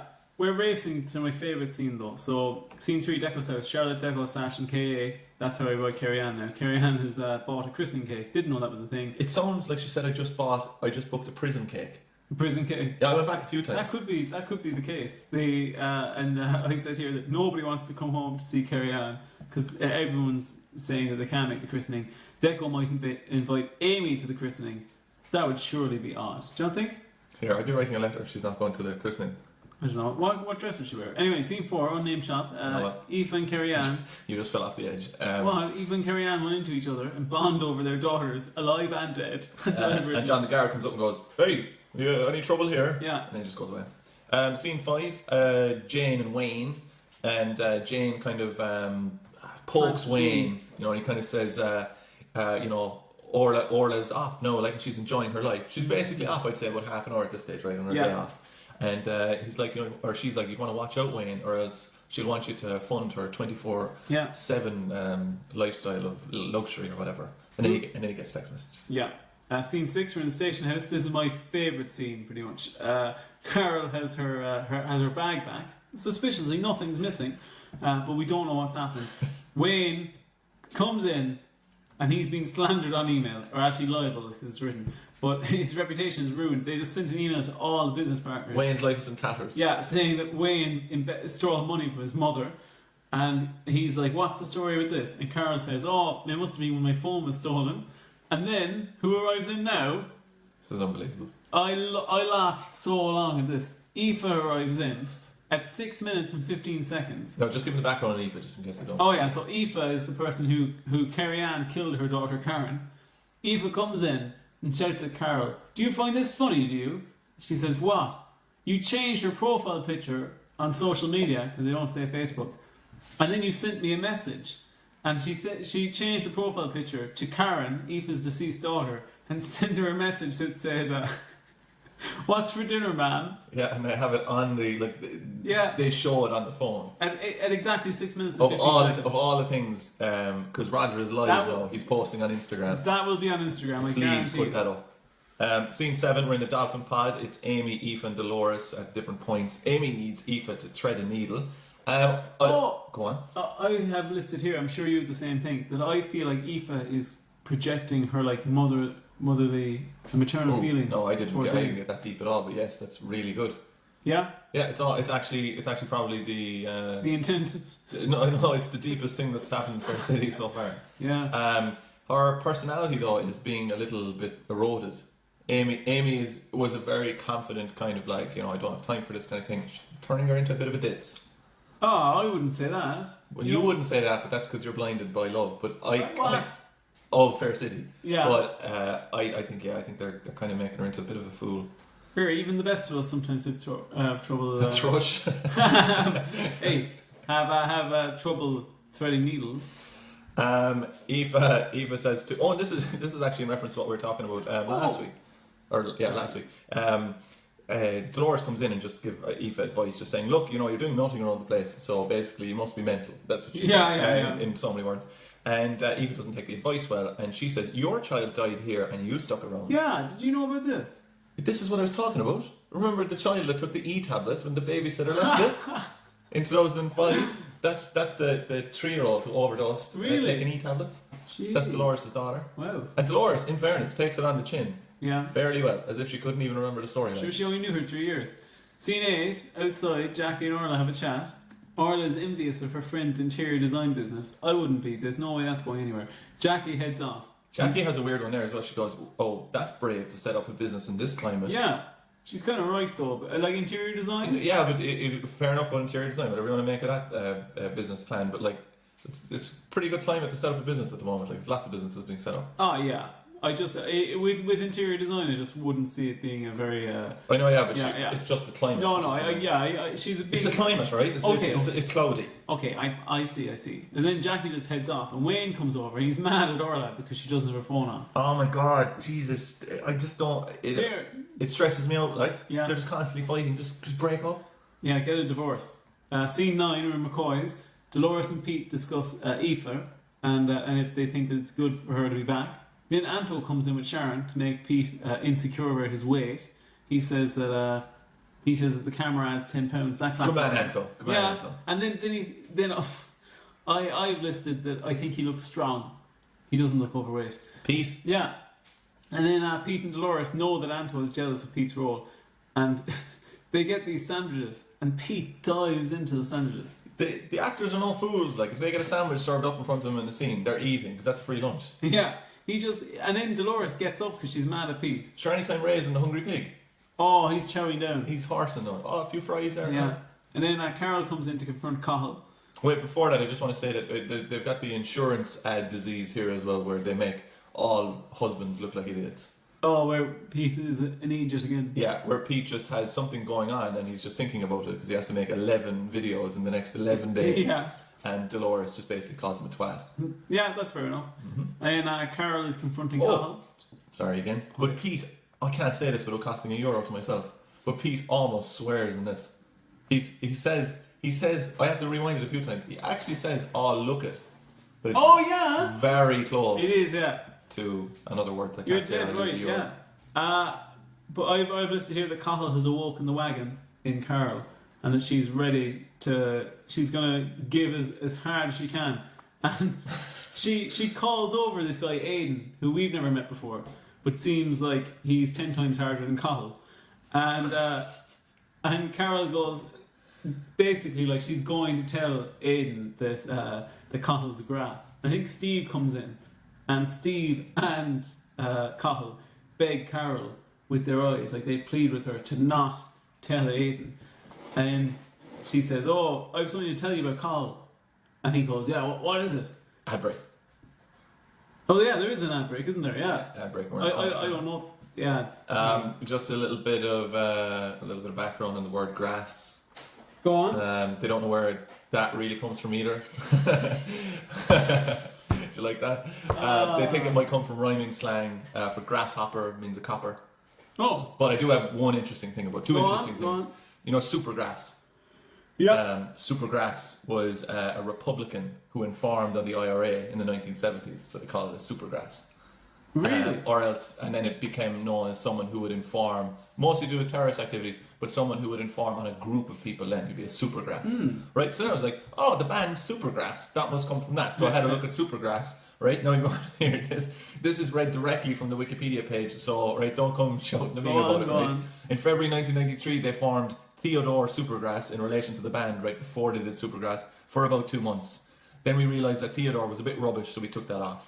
Right? Your man Goffey, one of the guys who was in the band, claims that the name was his idea and says, although the others would dispute it, it was me. We were Theodore Supergrass, and the idea was the band would be a little black character, and we wouldn't ever have to do interviews. We get the questions in advance, script the answers, and then animate Theodore Supergrass answering them, but it costs too much money. There you go. Is that true? Yeah, that's like it's got references and everything. Yeah, that's amazing. Wow. So, there you go. So we're back after the break now, and Carol calls over Aidan and says, "Here, I have something to tell you about Cottle." And Aidan just goes, "Yeah," and she says, "He was mouthing off about your wife." Yeah, which I think could get you killed anyway. Yeah. Which isn't the greatest cover, and Aidan's like, "Hey, don't say anything about my wife." He says, "Hands off my property," is what he says. And then he walks away. You take the next scene now. I can't actually. Scene 11, what? we're in Anto's house. I don't have any notes in it.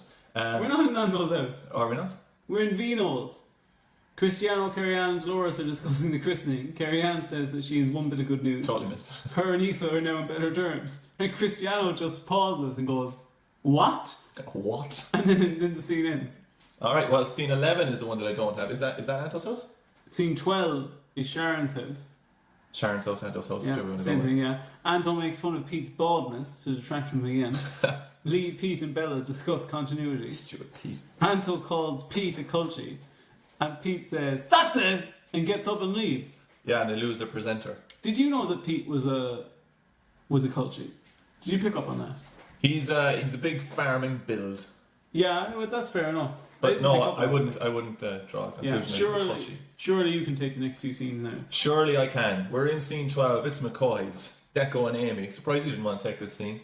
And Amy invites Deco to a hip new bar opening. Yeah. And there's a lot of bars and nightclubs in Carrickstone and the surrounding areas. Unbelievable. And everyone seems to be involved in some sort of nightclub promotion. Deco, or she asked Deco, how's the Bishops getting on? And this is again some accidental sexual fair city, where he says, full of christening talk and interfering cousins. What? Yeah. And then Amy says, hey, do you want to come to this party? And then to sell it to him says, there's free drinks, cocktail sausages, banging tunes. Pretty good, yeah? Yeah, I mean, I don't know where and then Deco was like, you had me a cocktail sausages. I'm just doing some quick maths here. That based on, I was just giving rough ages to the different characters there and how many there are. Mm-hmm. I think the average age, and you tell me if you think this would be right, the average age in Fair City would be 35. I've no idea. I don't know how I would even start to work that out. You get all the characters' ages. I know how to work out averages. I nearly lost about 20 euro. I have to go back to scene 2. There's a huge conspiracy thing that I was referring to in the first thing. 3 weeks in a row, they have said, in some form, he must be a sucker for punishment. Oh yeah, that's 3 weeks in a row. Pete's after saying it again, right? Yeah. So I'm now thinking, Raj, there are people listening to this podcast. If this comes up, right? Okay, if you're listening to this, script writers, whoever you are, right? Wherever you are. If you write in the fourth week, let's say Paul Brennan is involved. If you write Paul Brennan saying he must be a sucker for punishment, we have received the message. Yeah, okay, we are activated. Yeah, okay.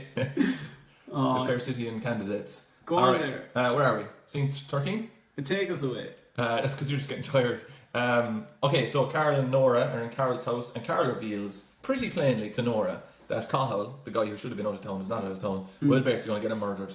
And Nora takes this badly, but not as badly as you probably think. She's kind of like, oh, alright, okay, I'm not sure, Carol, whether you should get that man murdered or not. Scene 14, we're in the street. It's your favourite place to be. It's Wayne and Orla.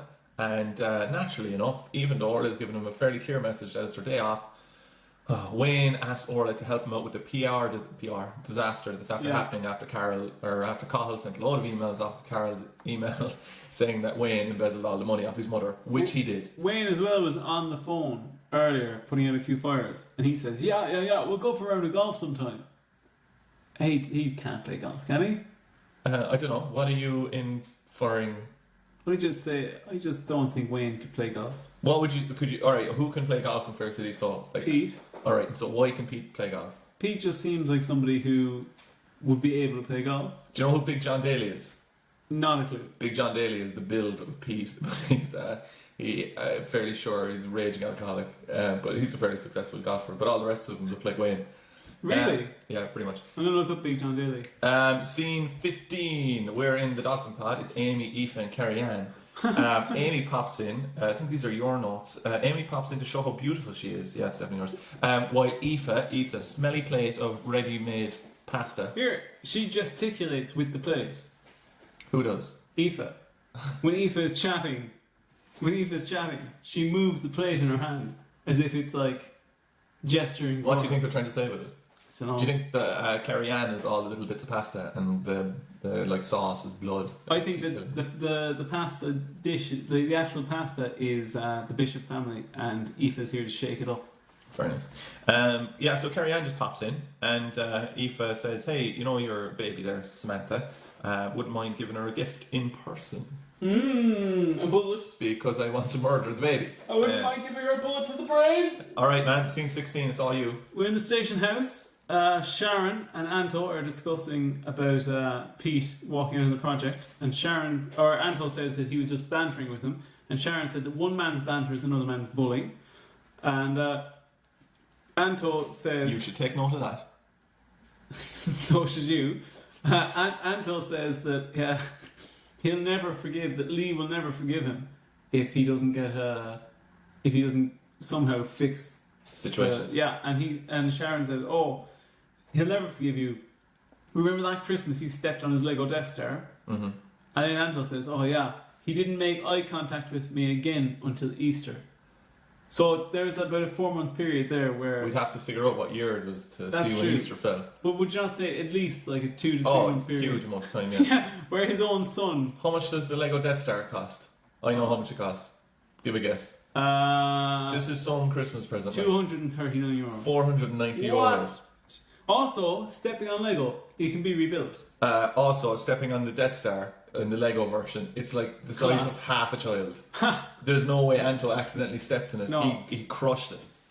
Maybe. I think the writers actually meant Millennium Falcon. Oh yeah, they probably did. Yeah. Because maybe they were doing so badly when they were up in Durandale. Maybe not. Financially so. Death Star is like the size of a beach ball, I think. Anyway, scene 16.2, we're still in the station. It's Colin, Steve. I haven't played with a beach ball in years. Steve says he needs to keep Carol in line or she'll finish us both. Yeah, whatever. Scene 17, we're in McCoy's. It's Huey and Orla. Oh, God, and Wayne as well. Orla's stressed out. You love Wayne. I do love Wayne. I just don't like when... I like Wayne talking to Doug. I hate Wayne talking to pretty much everyone else. Go on. Yeah. I just want him to go out and have a game of pool, go back to Wayne's world then and watch Terminator and just be happy. Play a bit of golf. Wayne gets Orla a small glass of water for working several hours for him. Yeah. And he gets himself a pint. And, oh God, I don't know, they just can't talk for like 2 seconds without arguing. Yeah. And Orla just reveals, I'm not passionate about your business, Wayne, I don't want to be part of it. Yeah, I think she's actually fair enough, like, all the way through this. It's completely fair, Yeah. It's completely fair, right? But why can't they just draw a line and just say, right, That's it. I'll go off and get another temp Yeah. or whatever, and you go do your stuff, and that's fine. Well, we saw that No one work out. cares. He said he got another temp as well to Erica. Never turns up. No, where is she? She did. They're not going to pay another 460 euros to someone to turn up. They could do. Oh, we could split it. We could. Yeah. Scene 19, final scene. We're in Carl's house. We'll send in Roomba. Listen. I am the champ. I told you not to introduce Roombot. I told you it was a dead character. People weren't going to like it. It wasn't going to get response from the audience. From the focus groups we've been doing, they wanted a cyborg character. So I told my sister yesterday. I said that we rehearsed for 7 hours before we record the podcast, and then we recreate the best bits. And her jaw dropped, and she believed me for about 5 minutes. I think, though, you pointing out that Roombot should not stay in this podcast has just solidified his part in this podcast forever. You think so? Roombot. Carol says Robbie would have. Where are we? We're in Carol's house. Carol, Nora, and Steve. Carol explains this is the kind of crap I'm on about now, right? So Carol says, Steve, look, I'm really sorry. I shouldn't have said all of those things to Colin and endangered your job because I was just so mad. And then Steve's like, you know what? It's okay. I'll sort it. And then she's like, you're a piece of crap. You can't do anything. I hate you. Blah blah. It's like, build them up. Yeah. Smash them down. She's like a tabloid newspaper. Alright, so that is the end of episode 3. Hooray! What lap did we do it in? I didn't time that one. That's how long your things go for then, is it? Just once. With just one goal. Roombot is going to be around for several episodes. Here, check the recorder. Check the recorder. You've played the recorder, I'd say, at some point. Yeah. There was a recorder for sale in Aldi actually the other day. We did well. We did that in... We shaved... We did that in about 20 minutes, I'd say. Yeah, we shaved a good 10 minutes off our time. We never did the titles for the episodes. We just forgot about them. Oh well, back to episode 1. What would you call the title for episode 1 since it's your job? Episode 1? Yeah. I'd call it... give me 1 second now while I look back over my notes. I'd call it I was held up in Offaly for a week, what a kip. Okay, cool. Episode 2? Episode 2. Well, Didn't Robbie Williams have an album called Roombot? Yeah. I'd call it... no, he didn't. What was it actually called? Rude Box. Rude Box. It was his decision that he said, I don't need the producer that's made me massively successful on this album. And he made the worst album he ever made. Yeah. And then he went back to the producer after that. He probably did need it, didn't he? I would say the second one would be called Even Up the Score, Your Daughter for Hers. Very good. Can we please get a shorter episode title now for episode 3? Because I am worried about the DVD gigs. What a great boozer. What a great boozer. Fantastic. So who's your favourite character in that episode? In that episode just gone? Aoife. Aoife, any reason? Because I think she's edging closer to killing off somebody. Scene 4. Scene 4? Episode 4. What am I like? What am I like, huh? This was where you said you were going to try and be wackier, wasn't it? Yeah, I am trying to be a little bit more wackier. But I think now that we have Roombot introduced... Blade Bloom, kill me. Who's Blade Bloom? Blade Bloom. Blade Bloom. Don't you dare have a robot called Blade Bloom. Blade Bloom. Oh God, Blade Bloom, Depresso bot. Meow. Please, kill me. Here's something to feel bad about. Thursday 6th of September 2018. Go on. Oh no. Fly away up to entertainment.ie. Come on, lads. Get a domestic flight on Stobart, a domestic airline. Give it to me, lads. Carrie Ann infuriates the bishops when she uses Samantha to manipulate Aoife. Elsewhere, Cahill crosses a dark line with Carol while Wayne and Orla fail to agree on where their future lies. Also tonight, Sharon comes up with a bright idea for Lee's app. Well, I cannot wait to find out what happens in this episode. Go on. Scene 1. We're in. Where are we? Outside. We're outside on the street. It's Wayne, Dolores, and Orla. Go on. Did you notice the plot running in the background of the whole thing? Absolutely not. That Wayne Jr. has a huge crush on his teacher. No? Do you know this? No. They reference it in every episode, something to do with Wayne Jr., how he has a bit of a crush on his teacher. Wayne said something, I never had teachers like that in my day. Yeah, he basically says in front of Orla, like, whoa, she's a bit of alright. Where does this story happen? Is this that just happening now? No, that started at the end of last week and then continued on through this week.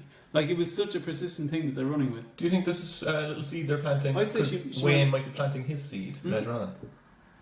I'd say she might come in. I'd say she might be in it. In what? In Fair City? Yeah, at some stage. Maybe so. Maybe so, keeping it open, yeah? God, I'm electrified after that now, just the thought of another character coming in that we have to follow. A character, though, that they have specified is attractive enough to make a 6-year-old interested in her. Right, I'll just take note of that. What time are we on? We are on 30 minutes, so I will be cutting out. Okay, so Orla's going for a massage, but Wayne wants her to do a few hours in the business. Oh my God, Wayne, just leave her alone. Just leave her alone. Yeah. Stop giving her work. She needs some break, man. Give her some personal time. It turned a little bit Jamaican. Scene 2, we're in Vino, Sharon, Lee and Anto. Anto is now after getting the presenter job. Yes. And he's worried about not doing the DIY stuff. And I know you're going to love a bit in this. I loved a lot of this. This is one of the first times that they've referenced an episode of a long time ago happening. He put up stuff in Darrendale. Is that? Yeah, the shelves. Yeah. But Sharon referenced. Remember, she got him the DIY book. Remember when he painted the Purple Palace? That's he got true. Pete to paint it. And then she goes, "What have you done with the DIY book?" Oh, genius. Yeah. So Sharon reveals to Lee that she has an idea, but we're not told what it is. Yeah. And to be honest, I don't know what it is. And I don't know if we ever find out. We do find out. Oh, I've got a treat for you in the next one, Raj. Go on. Scene 3, we're in the supermarket, right? I don't really know what happens in here. Aoife, Carol and Cathal are there again, right? And Cathal comes over kind of pestering Carol. And then Aoife attacks Cathal. And then Cathal says, "I'd say you have mental problems, do you?" He does some really backward statements. Like he says things like, "Oh, we'll send you up to the funny farm" and all this kind of stuff. Yeah. Which I don't know, is there even room for that? I know it's a bad character saying it, but you know. I like the idea of a politically correct criminal. Yeah, but like, to be honest, like there's other things they could be focusing on. Yeah. But Cathal says, tell him I have a nixer for him, right? Yeah. So I just did a double check, right, just on nixer, what that actually means, right? Yeah. And the best thing about this is if you Google this, right, and you look up the definition of nixer, you get noun Irish, informal, an extra or regular job, the income from which is not declared for taxation purposes, right? The example. Oh, Do you want to read it? An RT engineer doing a nixer installed the aerials. I am not making that stuff up. That is what is up there if you Google it. So someone had an axe to grind there with the old RT lads. I love RT. Scene 4, we're in Anto's house.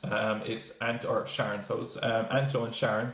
Anto is dressed like a cowboy builder. Yeah, right? That was Sharon's idea. He is dressed in a cowboy builder uniform that is very similar to an actual advert that's on television about some sort of cowboy, right. And maybe is it like a air ad or something? I think is it not like a boiler installation? Boiler, yeah. And don't trust cowboys or something. And he is wearing, I would nearly say, the same gear that was used in that ad. But here's something for you: that this scene would have been written 20 months ago. That is true, but they would have still used the costume though. Do you know what I'm saying? Oh yeah, but I'm just saying that the costume is probably. Oh yeah, no, I'm not saying they're basing it on the advert. I just mean that the hat and the shirt they look the exact same. All right, so Anto does a woeful job of presenting the video, and Sharon keeps interrupting him. Supposedly, it's a hard thing for an actor. It's a real test of an actor's ability to do intentionally bad acting. A bit like drunk acting is considered a very and I think Anto pulls it off well. Yeah. Yeah, I think he does. You know who's the very best at that? Is the Tim and Eric. Oh yeah, they're the best. I think he's which is it Eric that does the sketch on the stand up, the kind of crap stand up fella. You know that where he's all he's doing is just on the mic and he just starts sweating profusely and it's videoed really weirdly. It's like videoed like it's early 80s or something, and he just keeps doing things like. I don't think I've seen that. It's fantastic. Have you ever seen Kyle Mooney? No. He's another guy who's brilliant at that bad acting. Yeah. Yeah. There you go. Yep. Scene 5. We're live, aren't we? Carol's house. Steve and Nora. Nora pronounces Cathal. Do you notice that? I also made note that she can't pronounce the name. Yeah. Can't tell. Do you find though that that's something where, do you know the way like some older people will pronounce Taggy and stuff? Do you ever notice that? Look, Nora now, right, has heard all the other people in Carrickstone call him Cathal. She just several million times, and she's just like, can't tell. Cathal. Roger, put on to scene 6 there. Yeah, we're in the Dolphin Pod, the ever infamous Dolphin Pod. Oh, this was devastating. This was a devastating scene. Here, lads, I think that Dennis might be a bit happy about this. Amy is telling Aoife that she may have to go back to Cork. So. Oh, I just feel bad for her that she'd have to move back to Cork. We live in Cork, actually. Yeah, we do, yeah. Cork is much better though. It is much better. And to be honest, long-term or long-distance relationships, they never work out. And she'd be better off now, Amy, right, coming down here and finding someone in Cork. That's all I'm saying. Finding a local lad. Leave Deco blind. I'm blind. Why did you blind me? Leave Deco behind. Yeah, And, you think so? yeah, I let him start with all that stuff. You come down here and just have a nice time. There's complete dramatic irony here because Aoife and Amy don't realise the roles that they're playing in each other's lives. Because Amy's just talking about. To be honest, I think it's pretty shocking that in an area where you're liable to just run into every other character in every location you go to, Aoife doesn't seem to know that Amy's going out with Deco, and it takes her ages to work out when Amy's like, "Yeah, I'm just worried about this guy I'm seeing." Wait, what? Amy doesn't. Aoife doesn't realise that Amy's Amy's going with Deco. Oh, yeah. So Aoife is like, "Oh, what's this guy like?" And Amy says, "Oh, well, he's separated from his wife." At this stage, I would be thinking, "Yeah, I pretty much know who it is." But Aoife goes, "All right, anything else about her?" Well, she's like leaning in close. Yeah. And his wife murdered someone. Yeah, but even I have no idea. yeah, even at that point, It was your daughter. No, I'm not. What is a daughter? It was his daughter, and then Carrie Ann enters just as Amy is leaving. They kind of share an old glance, and she suggests to Aoife that they go to Karen's grave and say a prayer together. Why don't they all just live in a big hall? Just live in a big indoor football hall. Yeah. And they just sleep on like the bunk beds, and then they just get up and sort out all the problems, and they just have one giant location. I found scene 7 kind of disorientating because it just cuts back to This Carol's was house. the Den Christmas special. Oh, definitely, yeah.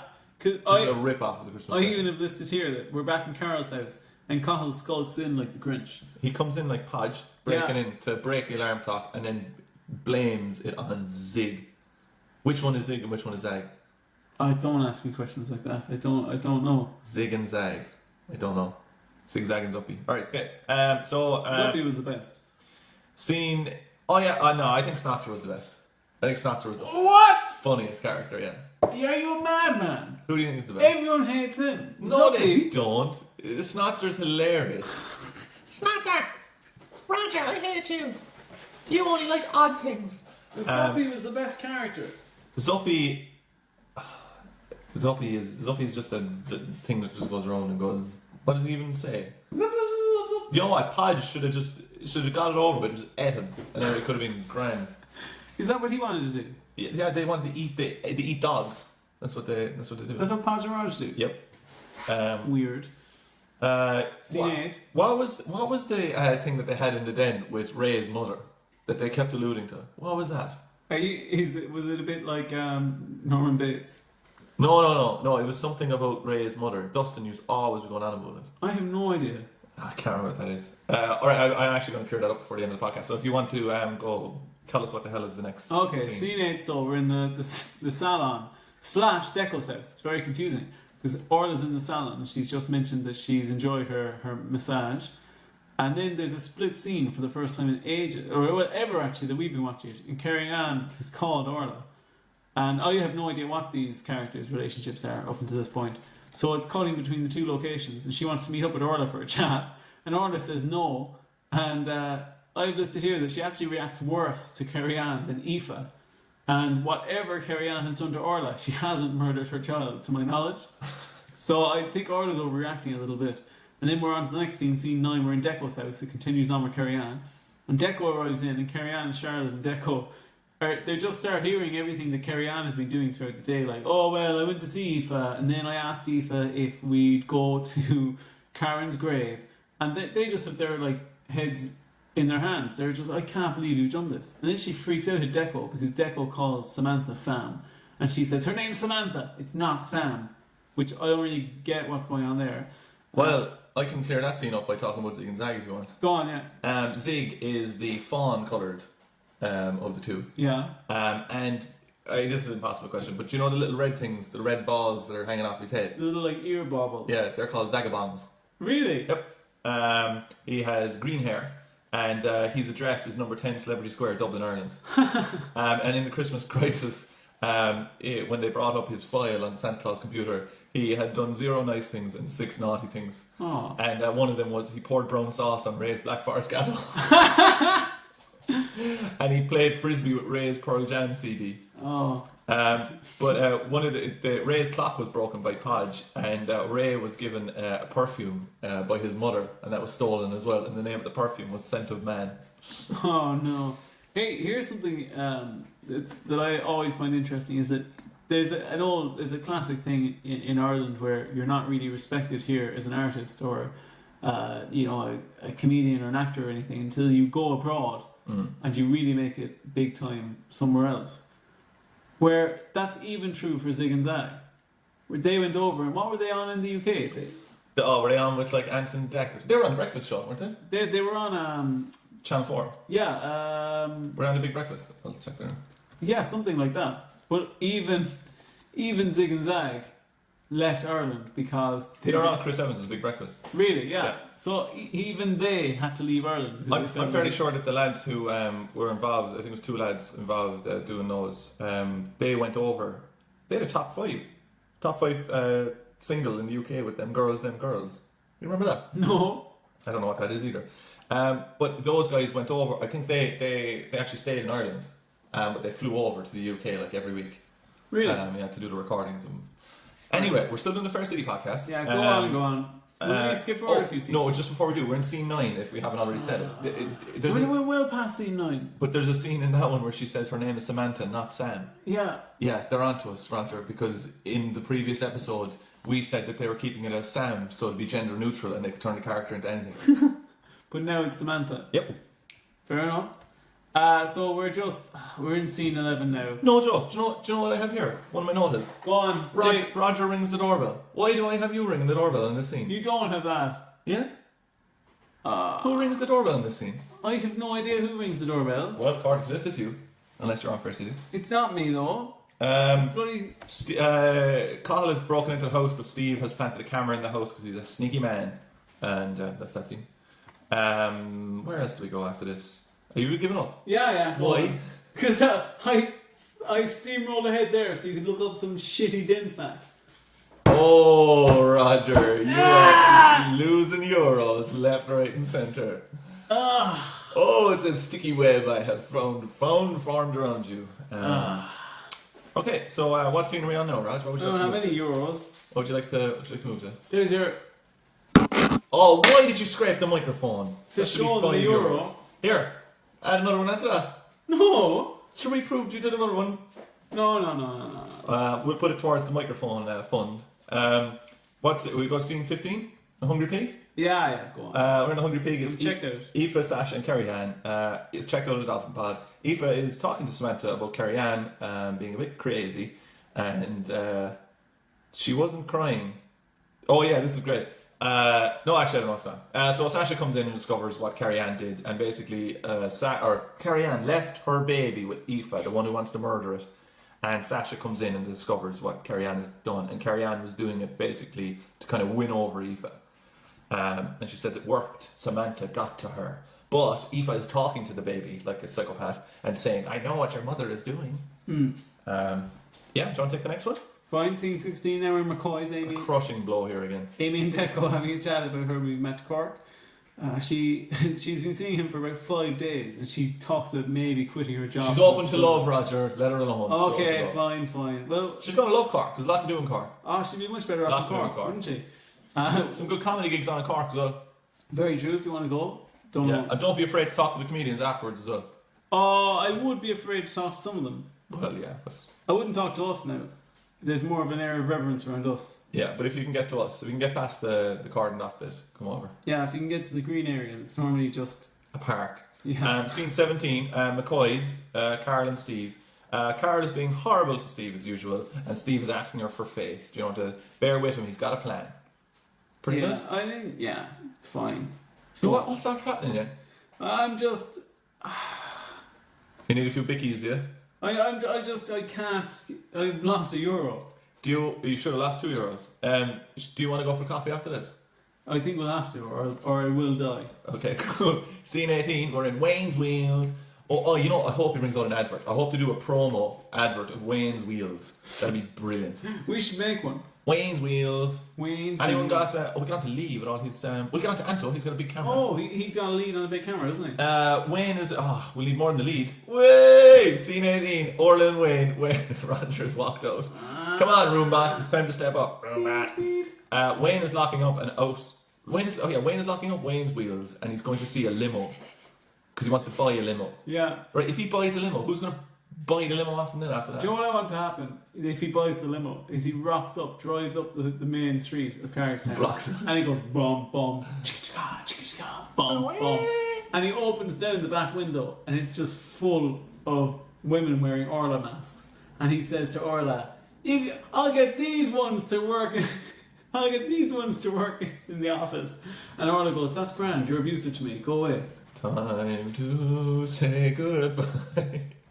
Roger has lost the plot. Alright, so the last scene. Can you explain what happens in the last scene? Because I don't know what really happens. I know what happens. I have a note there, and it basically just says Aoife goes insane. But is there any lead up to that? Just before then, I think I want to focus on scene 19. Because we're in McCoy's. Oh, look who's back in town, huh? We're in McCoy's. And Bella, Sharon, this is what I've listed down. Bella, Sharon, Bella, Lee, and Bella Oh, very good. are chatting about the day's filming. And they come up with the idea that Sharon and Anto are going to be hosting the videos, and they're going to be called the Handy Couple. And I said that actually is a pretty good idea, but I still would have rather Pete. And Steve sits down with Carl to discuss what's going on. John the guard spots them informing on each other, and he says he knows something's up. And in the final scene, yeah, it is just Aoife. A better name would have been Do It Myself, but don't worry about it. Yeah? Okay. I won't worry about it. The final scene then is Aoife drinking tea as she's crying. Mm-hmm. And then she smashes she doesn't smash the cup, but she drops the cup into the sink and says, It's not even her cup. "Ah!" That's what she Brilliant, says. that was spot on. That episode is over. Hooray! That's all the episode's done. What would you call that episode? Well, I asked you first. Well, no, Well, it's your job. Okay, I'd call that episode what? Hold hands with Aoife and plant trees together, which is a quote that Charlotte said in a scene that we skipped. Very good. So back to the questions that we asked at the start of the episode, or of this podcast episode. Will Aoife murder Carrie Ann with a gun? No. No. Will Orla leave her job? No. Will Doug get with Eric, or Eric get with Dara? Got with Dara. And will Oisin go to Greece? So all of the answers are no. Yeah? Pretty much. So that would tell you that will anything happen? No.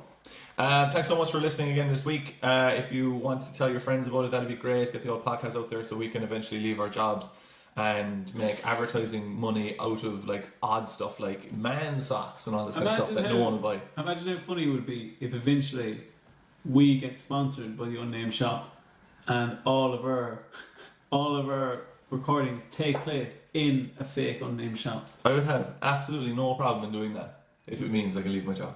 Yeah. Yeah, I will sell out in the morning. I don't care.